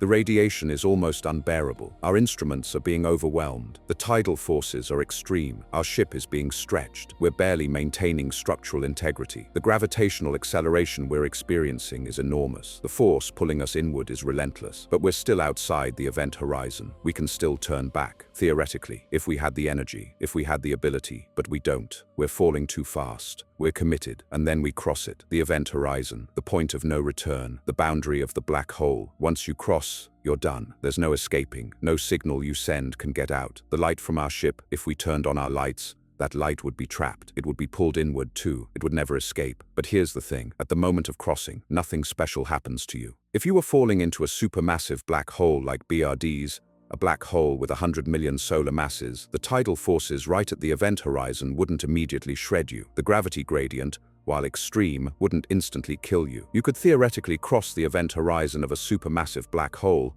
without immediately noticing something catastrophic happening. You'd feel stretched, yes. You'd feel the tidal effects, absolutely, but you wouldn't be immediately torn apart. But as you fell deeper, as you approached the singularity, things would get worse. The gravity would get stronger. The tidal forces would become lethal. Ultimately, you'd be torn apart, spaghettified. But there would be a moment of crossing, a moment where you passed the event horizon. And after that moment, you'd be trapped forever. No escape. You'd have entered a region of space-time where the laws of physics as we understand them break down, where our equations don't work, where we're genuinely ignorant about what's happening. That's kind of profound when you think about it. There's a boundary. On one side, we understand the physics. We can calculate trajectories. We can predict what will happen. On the other side, we don't understand. We can't see. We can't predict. It's a boundary of knowledge, a boundary of causality. Now none of us can actually make this journey. We can't go to BRD. Bird is 10 billion light years away. Even if we traveled at the speed of light, which we can't, it would take 10 billion years to get there. And Bird itself might not even exist anymore. We're seeing it as it was 10 billion years ago. In the present, Bird might have evolved, might have grown larger, might have changed in ways we can't predict. We're seeing a ghost, a light message from the past. But the journey I described, the conceptual journey toward the black hole, that's real. That's what happens. That's what the physics tells us. Here's something I want you to really sit with for a moment. The light from BRD, the photons, the particles of light that we detect with Webb, those photons have been traveling for 10 billion years to reach us. 10 billion years. When those photons left BRD, Earth was a hostile planet covered in volcanic rock. Life was just starting to emerge in the oceans. Bacteria, microbes, simple single-celled organisms. That's it. That's all that existed on Earth when BRD's light started its journey to us. Over the next 10 billion years, life on Earth evolved. Slowly, gradually, bacteria became more complex. Multi-celled life emerged. Plants, animals, fish, amphibians, reptiles, dinosaurs walked the Earth for 170 million years. They thrived, they dominated, they diversified into thousands of species. And then, 66 million years ago, an asteroid hit Earth. The dinosaurs went extinct, almost all of them, but some birds survived. Birds are actually descended from dinosaurs. They're theropod dinosaurs that evolved into birds. And from those surviving birds and mammals, through the mass extinction event, the universe kept evolving. Mammals evolved. Primates evolved. Our ancestors swung through the trees. Eventually, they came down from the trees. They walked upright. They developed bigger brains. They made tools. They developed language. They built civilizations. They learned to write. They built cities. They developed science. They looked up at the sky and wondered what was out there. They built telescopes. They sent metal boxes into space. They built the James Webb Space Telescope. They sent it into space. They pointed it at the universe. And they detected photons from BRD. Those photons, those light particles, they traveled for 10 billion years through cosmic dust, through intergalactic gas, through expanding space, through time itself. And finally, after all that journey, they arrived at Earth.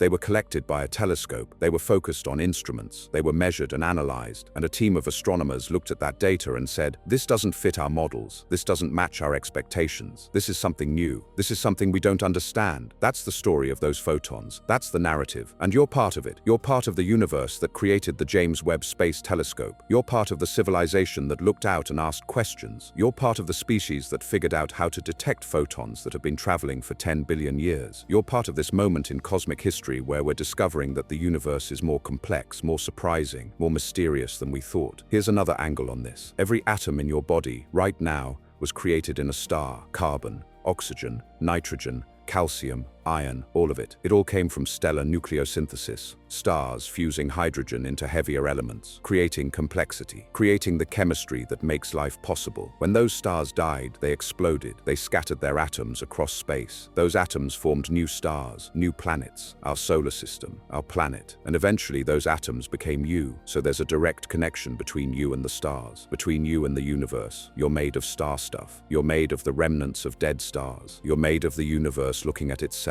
You're made of cosmic material that's been organized into a form that can think, that can wonder, that can ask questions, that can build telescopes. And here's the really mind-bending part. Some of the heavy elements that make up your body, the gold in any jewelry you wear, the platinum, the uranium deep in the Earth's crust, some of that might have been created in situations involving black holes, in accretion disks around black holes, in collisions of neutron stars, in environments so extreme and so energetic that only there could such heavy elements be synthesized. So it's possible, it's conceivable, that some of the atoms in your body came from an environment involving a black hole, that you carry within you the legacy of cosmic violence, of extreme gravity, of the universe's most extreme physics. And that connection, that link between you and the extreme universe, it's real, it's literal, it's not metaphorical. You are connected to Bayardi, not directly, not now, but in the deep past, in the early universe. The processes that created Bayardi are the same processes that influenced the creation of your solar system. The same gravitational physics, the same black hole physics, the same quantum mechanics, all of it connecting you to this impossible object 10 billion light years away. When you watch the light from Bayardi, when you see the data from the James Webb Space Telescope showing this red dot in the infrared, you're seeing something that's connected to you. You're seeing something that's part of your cosmic heritage. You're seeing a reminder that you live in a universe that's vast beyond comprehension, that's old beyond imagination, that's filled with objects so extreme, so violent, so massive that they challenge our understanding. And that universe, for all its vastness and strangeness, produced you. It organized itself into a form that can contemplate itself, that can build telescopes, that can discover mysteries, that can ask why. That's not something to take lightly. That's not something to brush past. That's something profound. That's something that should shift your perspective on what it means to be alive in this particular moment in cosmic history. You're alive at a time when we have the technology to see back into the early universe. You're alive at a time when we can detect light that's been traveling for 10 billion years. You're alive at a time when we can discover that the universe is stranger than we thought. How lucky is that? How absolutely fortunate is that? Now let's talk about what comes next. Because Bayardi exists in 2025. We've just discovered it. The implications are still being worked out. The papers are still being written. The community is still having debates about what it means. But the future is already being planned. Scientists are already thinking about how to follow up on this discovery, how to gather more data, how to test the theories, how to figure out what's really going on. One of the next big steps is going to come from other space telescopes. Webb is incredible, but it's not the only powerful telescope in space. There's still the Hubble Space Telescope, even though it's been in operation since 1990. Hubble is old, but it's still functional.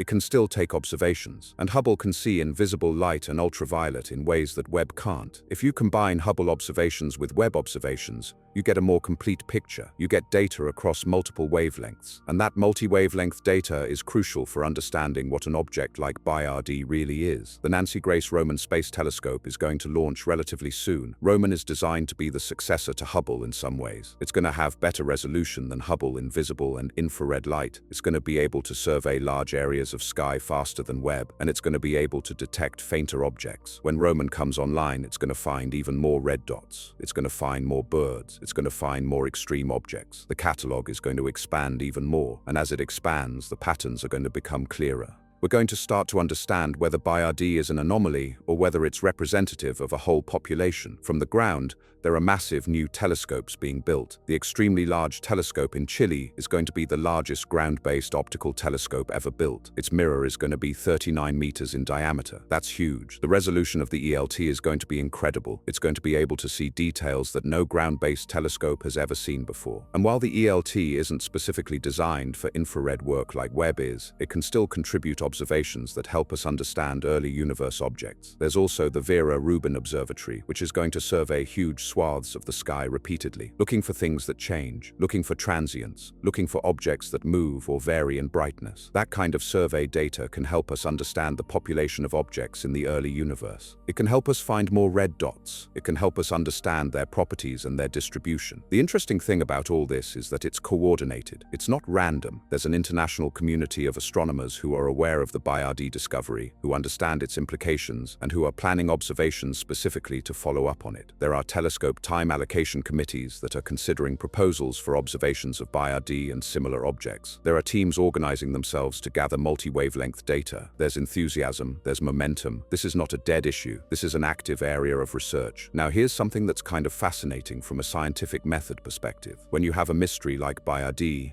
when you have observations that don't fit your theory, there are several possible outcomes. One outcome is that your theory was wrong. You revise it, you develop new theory, you move forward.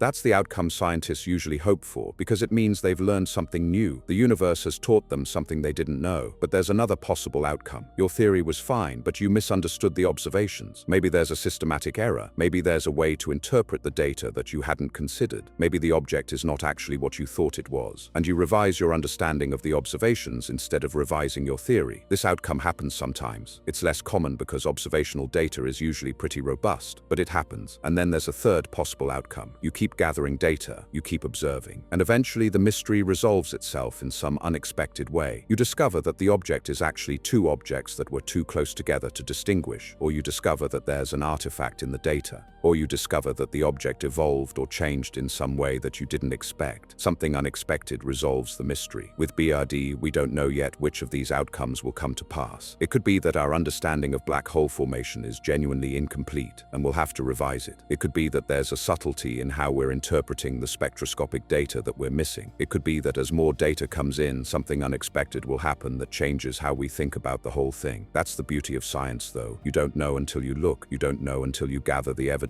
And the evidence-gathering process, that's where the excitement is. That's where the real work happens. Scientists around the world are excited about BRD because BRD is forcing them to think hard about something fundamental. BRD is making them engage with problems that they'd thought were mostly solved. Now let's talk about something else for a moment. Let's talk about dark matter, because BIRD might have implications for dark matter research too. See, dark matter is this mysterious substance that we know is out there because of its gravitational effects. But we don't know what it is. It's 5 times more abundant than regular matter in the universe. 5 times. Most of the matter in the universe is dark matter. We don't know what it is. We don't know what it's made of. We've been searching for dark matter particles for decades, and we haven't found them yet. But here's an interesting idea. What if dark matter particles could fall into black holes? What if black hole accretion involves not just regular matter, but also dark matter? And what if the interaction between dark matter and regular matter in an accretion disk produces some unique signatures, some way of detecting dark matter indirectly?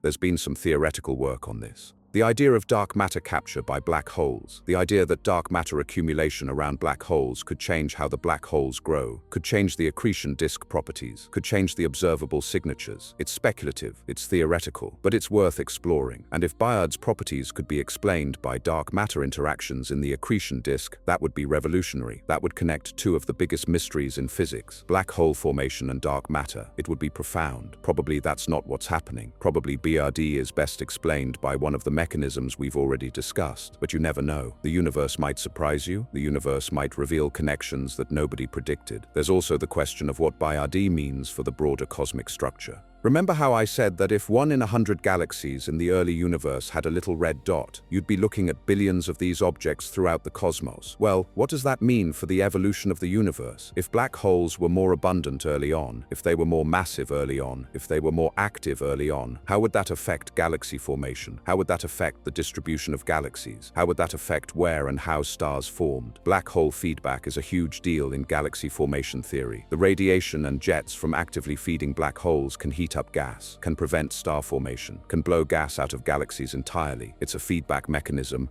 that regulates galaxy growth. If this feedback was stronger in the early universe, if black holes were more abundant and more active, then galaxy formation would have proceeded differently. Galaxies might have stopped forming stars earlier, or they might have formed fewer stars, or they might have had different structures, different morphologies. This connects to observations of galaxies in the early universe. We observe that galaxies are generally smaller in the early universe than in the local universe. We observe that star formation rates were higher back then. We observe structures that suggest that galaxies were growing and merging and evolving in complex ways. But we don't have a complete understanding of all the details. We have models that approximate what happened, but there are uncertainties. And if black holes were more important in the early universe than we thought, that changes the models. That changes how we understand galaxy evolution. The implication is that BIRD is not just a curiosity about black holes. BIRD is a clue about how the entire universe evolved. BIRD is telling us that we've been underestimating the role of black holes in cosmic evolution, that we've been building galaxy formation models that don't adequately account for black hole physics in the early universe, and that if we want to understand how we got from the early universe to the universe we see today, we need to understand BIRD. We need to understand the little red dots. We need to understand black hole formation and growth in the early universe. That's the significance. That's why BIRD matters beyond just being an interesting object. BIRD matters because it's connected to big questions. How did the universe evolve? How did galaxies form? How did black holes form? How did we get here? These are the questions that physics and astronomy are trying to answer, and BIRD is a piece of the puzzle. There's also a philosophical dimension to all of this that I want to touch on. The fact that we can see so far back in time, the fact that we can detect light from events that happened 10 billion years ago, that's remarkable from a philosophical perspective. It means we can study the past. We can literally look back in time. We can see what the universe looked like when it was young. We can trace the history of cosmic evolution directly through observation. We don't have to infer it from current observations alone. We can see it. We can see what actually happened. That's a form of knowledge that humans didn't have for most of history. Until telescopes were invented, we couldn't see beyond the local night sky. We couldn't see distant galaxies. We couldn't see the deep universe. And we definitely couldn't see the early universe. But now we can. Now we have the technology. And with each new telescope, with each advancement in technology, we can see farther. We can see further back. We can access more of the cosmic history. And as we do, as we gather more data, we're discovering that the universe is more complex than we thought, that there are processes we didn't anticipate, mechanisms we didn't expect, objects that shouldn't exist according to our models. BIRD is one example, but it won't be the last. Every new telescope, every new survey, every new analysis of existing data, something unexpected will probably pop up. Some new mystery will reveal itself. And that's actually great, because mysteries are opportunities. Mysteries are invitations to do better science. Mysteries push us to think harder, to be more creative, to revise our theories, to expand our understanding. A universe that perfectly matched our predictions would be boring. A universe where everything made sense on the first try would be uninteresting. But a universe that surprises us, that challenges us, that forces us to revise our thinking, that's a universe worth studying. That's a universe worth dedicating a career to understanding. The little red dots, and BIRD in particular, represent that spirit of discovery. They represent the universe saying, you thought you understood this, but you don't. You thought black holes formed one way, but they formed another. You thought the early universe was simple, but it was complicated. You thought you had the answers, but you've got more questions than before. It's humbling. It's exciting. It's what science should be. Here's something wild to think about. In the center of our galaxy, the Milky Way, there's a black hole. We call it Sagittarius A star. It's not invisible. We can actually see it, or at least we can see evidence of its existence. Stars orbit around something massively heavy at the center of our galaxy. Those stars move in predictable orbits. By measuring those orbits, by tracking how the stars move, astronomers can calculate the mass of whatever is at the center. And the mass is enormous, about 4 million solar masses, 4 million times the mass of our sun, concentrated in a region smaller than our solar system. Sagittarius A star is a supermassive black hole. It's the central engine of our galaxy. It's been there, presumably, for the entire history of the Milky Way. It's part of our cosmic neighborhood. It's not actively feeding most of the time. It's not bright like BRD. It's mostly dormant, but it's there. It's real, and it's relevant to the BRD story in a surprising way. See, 4 million solar masses is big. It's huge. By local standards, it's enormous. But compared to BRD, which has 100 million solar masses, Sagittarius A star is small. BRD is 25 times more massive than our galaxy's black hole. BRD is an extreme object, and that's one of the things things that makes Birdie so significant. Birdie exists in the early universe. Our galaxy's black hole exists now, and Sagittarius A star is nowhere near as massive as BRD was at a comparable early epoch, which raises an interesting question. Was Sagittarius A star smaller in the past? Has it been growing over time? If you look at the history of our galaxy, if you trace it backward, does Sagittarius A star become smaller and smaller until you reach a point where it's only a few solar masses, a stellar black hole formed from stellar collapse? Probably yes. Probably Sagittarius A star started small and grew to its current mass over the billions of years since our galaxy formed. But the question is, how did it grow? Did it grow through accretion? Did it grow through mergers with other black holes? Did it go through phases where it was actively feeding and bright, and then phases where it was dormant and dark? And here's where BRD becomes relevant to our own cosmic backyard. If BRD and the other little red dots represent the typical supermassive black holes of the early universe, if they represent how common and how massive early supermassive black holes were, then Sagittarius A star was probably much different in the early universe. It was probably more active, it was probably more massive, it was probably brighter, it was probably feeding on matter and glowing across the spectrum. The Milky Way in the early universe, during the epoch when BRD existed, was probably a very different galaxy. It probably had more stars forming. It probably had more gas available for the black hole to consume. It probably looked wildly different from the spiral galaxy we see today. It probably had a brighter, more active central black hole surrounded by chaotic activity. And over the billions of years since then, the Milky Way evolved. Star formation slowed down. Gas was consumed or ejected from the galaxy. The black hole ran out of fuel and became dormant. The galaxy settled into its current relatively quiet state. Sagittarius A star is essentially sleeping. It's not completely dormant. It eats the occasional star that gets too close, but mostly it's quiescent. It's waiting. It's a shadow of its former self in terms of activity. Or maybe it's not completely the same story. Maybe Sagittarius A star had a different evolutionary path. Maybe it didn't grow as quickly as BRD grew. Maybe something about the environment around Sagittarius A star in the early universe prevented rapid growth. Maybe Sagittarius A star is actually a case where the standard mechanisms worked, where black hole growth proceeded at the expected rate, and BRD is the anomaly. That's possible too. The point is, BRD is teaching us to look at our own galaxy with fresh eyes, to reconsider what the Milky Way was like in the past, to think about how Sagittarius A star evolved, to connect our local cosmic environment to the deep universe. The early universe is not some abstract, distant thing. The early universe is where our galaxy was born. The early universe is our past. And studying BRD is a way of studying our own cosmic history. There's another angle that's worth considering: the habitable zone. The idea that there are regions around stars where liquid water can exist on a planet's surface, where life, as we understand it, could potentially emerge. The habitable zone concept is usually applied to stars and their surrounding planets. But astronomers have started thinking about habitable zones around black holes too, not in the sense of planets orbiting in the habitable zone of a black hole. That doesn't make sense. Black holes don't have planets in habitable zones, but in the sense of the broader galaxy, the galaxy as a whole. Here's the idea. If a galaxy has an extremely active, extremely luminous black hole in the center, the black hole is constantly putting out intense radiation and jets.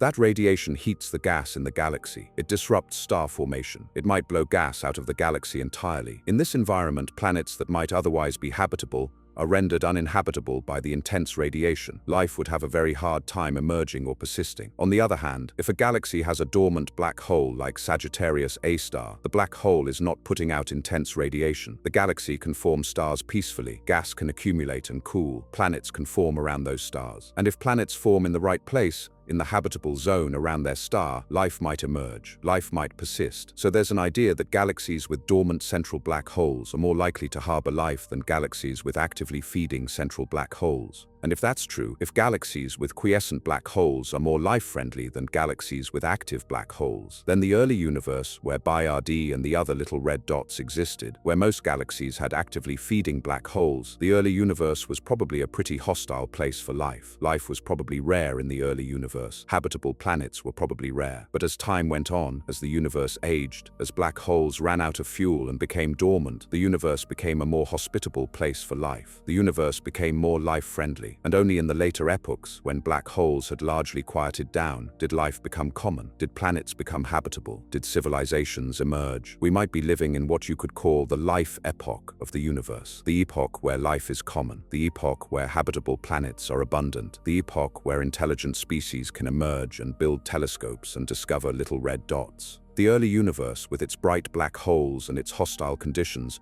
was not the life epoch. That was a different time, a wilder time, a more extreme time. That's a profound realization, that the early universe was fundamentally different, not just in terms of physics and object properties, but in terms of its habitability, in terms of whether life could exist. We are the products of a later epoch. We are the result of billions of years of cosmic evolution that transformed the early universe into the hospitable place where we exist today. And when we look at BIRD, when we see evidence of these extremely active, extremely powerful black holes in the early universe, we are seeing evidence of an epoch that was fundamentally incompatible with the emergence of life as we know it. We are seeing evidence of a period in cosmic history when the universe was too wild, too violent, too extreme for life to flourish, and that should humble us. That should make us realize that we're not inevitable, we're not guaranteed. We exist because the universe evolved in a particular way, because the conditions changed, because black holes quieted down, because the universe became habitable. If the early universe had remained filled with actively feeding supermassive black holes, if those black holes had never quieted down, life might never have emerged anywhere. The universe might be a sterile place, filled with radiation and violence, and no planets harboring life. We are witnesses to a cosmic transition, a transition from an early universe that was hostile to life to a later universe that is capable of hosting life, and we're products of that transition. Here's something else to consider. When we think about searching for intelligent life elsewhere in the universe, when we think about the search for extraterrestrial intelligence, we usually think about searching for signals from other planets around other stars. We think about radio telescopes pointing at the sky, listening for artificial signals. We think about analyzing the atmospheres of exoplanets, looking for biosignatures, gases that shouldn't naturally exist in those atmospheres, gases that might indicate biological processes. That's the classic SETI approach and its variations. But if the early universe was filled with extremely active black holes, if those black holes were common and massive, then life in the early universe would have had a really hard time. Intelligent life probably didn't emerge in the early universe. Civilizations probably didn't develop. Radio telescopes probably weren't built by early universe species because early universe species probably didn't exist, or if they did, they were rare and isolated and probably didn't last long. But in the later universe, in the current universe,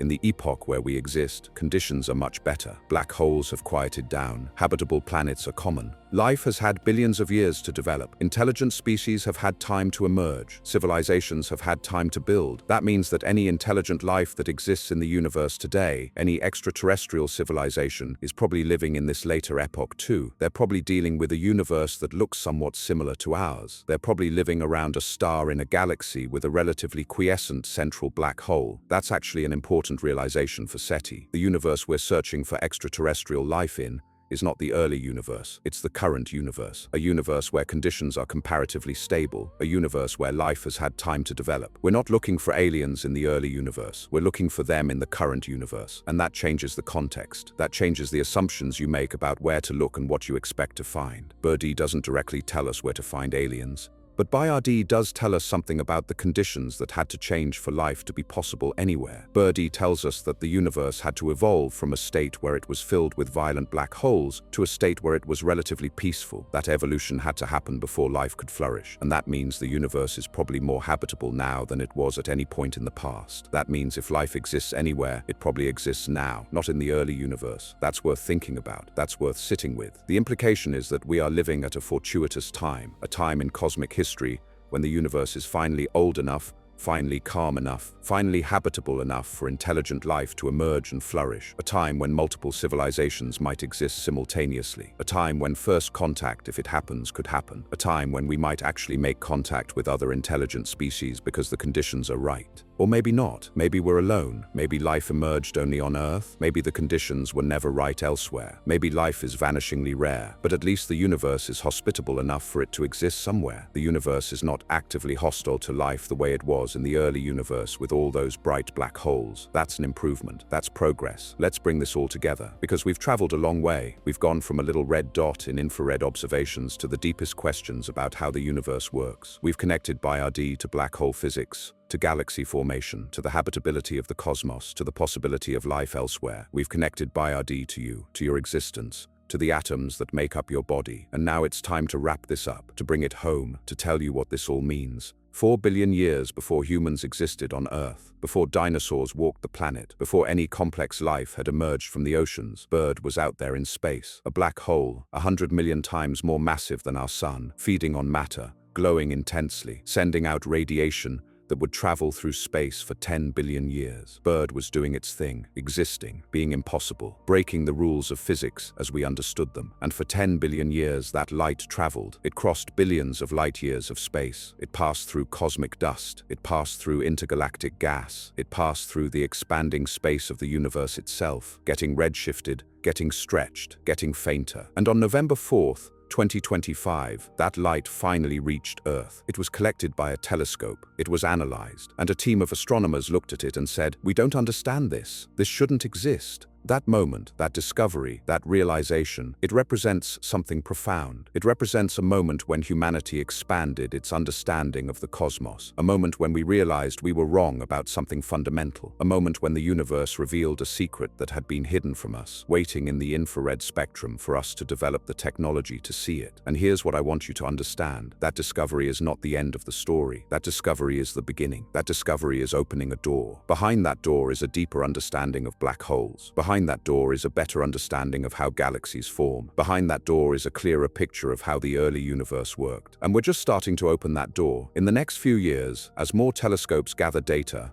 as more observations are made, as the catalogue of little red dots grows, we're going to learn more. We're going to understand more. We're probably going to be surprised. We're probably going to discover things that we didn't expect, because that's what happens when you investigate mysteries. You find out the universe is weirder than you thought. Maybe we'll discover that direct collapse was common, that black holes could form directly from gas clouds without going through a stellar phase. And if we discover that, if we confirm that mechanism, we'll have to revise our models of black hole formation. We'll have to figure out how common direct collapse is. We'll have to ask whether it's still happening in the universe today, or whether it only happened in the early universe. Maybe we'll discover that black hole stars were real, that the universe had a phase where black holes were hiding inside massive stellar envelopes, feeding from their host stars, growing rapidly while disguised as stars. If we discover that, we'll have a whole new class of objects to study, a whole new mechanism to understand. Maybe we'll discover that super-Eddington accretion was more common in the early universe than we thought, that black holes could exceed the Eddington limit under certain conditions, that there were ways for black holes to feed faster than our equations predicted. If we discover that, we'll have to revise our understanding of radiation pressure and how it interacts with infalling matter. Or maybe we'll discover something we haven't even thought of yet, something completely unexpected. That's the beautiful thing about science. When you're investigating something truly mysterious, when you're at the frontier of understanding, surprises are not just possible, they're likely. The universe has tricks up its sleeve. But here's what we know for certain. Birdie exists. The little red dots exist. There are over 340 of them. They're too massive for their age. They're breaking our models. They're forcing us to reconsider our understanding. And that reconsideration, that process of revising our theories, that's where the real science happens. That's where we learn. That's where we make progress. Now, I want to ask you something. When you looked at the night sky before watching this video, before learning about BRD, did you think about the early universe? Did you think about black holes forming billions of years ago? Did you think about the fact that the light you were seeing had been traveling for billions of years to reach you? Probably not. Probably you just looked up and saw stars, pretty lights in the sky. That's okay. Most people don't think about these things. Most people aren't aware of the cosmic drama that's happening around them. But now you are. Now you know. Now when you look at the night sky, you can think about BRD. You can think about the fact that somewhere out there, a black hole is feeding. Somewhere out there, matter is falling into an abyss. Somewhere out there, the universe is doing things that we don't fully understand. Somewhere out there, a little red dot is shining in the infrared, waiting for the next telescope to look at it and reveal its secrets. You carry within you the legacy of stars that died billions of years ago. You carry within you the legacy of supernovae. You carry within you the legacy of the universe's entire history. And now you carry within you the knowledge that the universe is stranger than you thought, that it's more complex, that it's more mysterious, that even with all our technology, even with all our understanding, there are still things that puzzle us, still things that make us go, how is that possible? Still things that force us to admit we don't know. That's humbling, that's exciting, that's what it means to be alive at this moment in history. We live at a time when we can see the early universe. We live at a time when we can discover objects that shouldn't exist. We live at a time when the cosmos is revealing its secrets to us one by one. And here's the final question I want to leave you with. If BRD is impossible, if BRD shouldn't exist according to everything we understand, then what else have we been wrong about? What other impossible things are hiding in the data? What other secrets is the universe keeping? What other mysteries are waiting for the right telescope, the right observation, the right mind to connect the dots? The universe is vast, it's old, it's complex. We are tiny, our civilization is young, our knowledge is limited, and yet we're doing the best we can. We're building telescopes, we're gathering data, we're asking questions. We're trying to understand, and sometimes, like with BRD, we get answers that surprise us, answers that force us to revise everything, answers that open new mysteries even as they close old ones. That's the scientific process. That's how we learn. That's how we progress. We stumble forward into the darkness, guided by curiosity and evidence and the stubborn human drive to understand. And sometimes the universe rewards that effort. Sometimes it shows us something extraordinary. Sometimes it teaches us something that changes how we see the cosmos. BRD is one of those moments. This discovery, this observation, this mystery, it's a moment where science is happening in real time. It's a moment where the frontier is advancing. It's a moment where we're genuinely learning something new about reality. And you're alive to witness it. You're alive to be part of it. You're alive to think about these questions and wonder about these mysteries. So here's what I want you to do. Think about BRD. Really think about it. 10 billion light years away. A black hole 100 million times more massive than our sun. A red dot in the infrared. Impossible. Mind-bending. Real. Think about what it means. Think about how it changes your understanding of the universe. Think about what it teaches us, and then tell me, leave a comment. What do you think BRD is? What do you think the little red dots represent? Do you think we're wrong about black hole formation? Do you think direct collapse was common in the early universe? Do you think black hole stars were real? Or do you think there's something else going on, something we haven't thought of yet? Because the conversation doesn't end here. This video ends, but the mystery continues. The research continues. The data keeps coming in, and you can be part of that. You can follow along. You can read the papers. You can stay informed. You can be aware of what scientists are discovering, and you can contribute your thoughts, your perspective, your ideas. Subscribe to stay updated on what we learn about BRD and the little red dots as the research progresses. Because I promise you, there are going to be developments. There are going to be surprises. There are going to be moments where we realize we were wrong about something or right about something or more confused than we ever were, and it's going to be fascinating to watch unfold. But also, I want to leave you with this. Tonight, or whenever you next get the chance, go outside, look up at the sky, find a dark place if you can, get away from the city lights, look up at the stars, and think about what's out there. Think about BRD. Think about the fact that you're looking at light that's been traveling for billions of years. Think about the fact that you're looking at the distant past. Think about the fact that you're made of star stuff, made of the remnants of dead stars, made of matter that was forged in supernovae and in the intense environments around black holes. Think about the fact that you exist because the universe evolved in a particular way, because the conditions changed, because black holes quieted down, because the early universe with its violence and its chaos eventually gave way to a later universe with its stability and its habitability. You exist because of that transition. You exist because of billions of years of cosmic evolution. You exist because of BRD and the early universe it represents. That's profound. That's worth thinking about. That's worth sitting with under the stars. The connection between you and the cosmos. The connection between your existence and the existence of impossible black holes 10 billion light years away. The connection between your consciousness, your ability to think and wonder and ask questions, and the early universe with all its mysteries. You are the universe aware of itself. You are the cosmos contemplating its own history. You are stardust that has learned to read, that has learned to build telescopes, that has learned to discover mysteries. That's not poetic language. That's literally true. That's what you are. And with that knowledge, with that understanding, go forward, stay curious, stay engaged, keep looking up, keep asking questions, keep being amazed by the universe, because the universe, for all its vastness and its strangeness, is worth being amazed by. It's worth studying. It's worth dedicating your life to understanding. BRD is just one small piece of it, one little red dot in an ocean of cosmic mysteries, but it's a piece that tells us something profound. It's a piece that changes how we see the whole picture. So thank you for taking this journey with me. Thank you for spending 2 hours thinking about BRD. Thank you for engaging with these ideas. Thank you for being part of a species that looks up at the sky and asks why, that builds telescopes, that searches for understanding, that refuses to accept easy answers, that pushes forward even when the universe surprises us, that adapts, that learns, that grows. That's what humans do. That's what we've always done.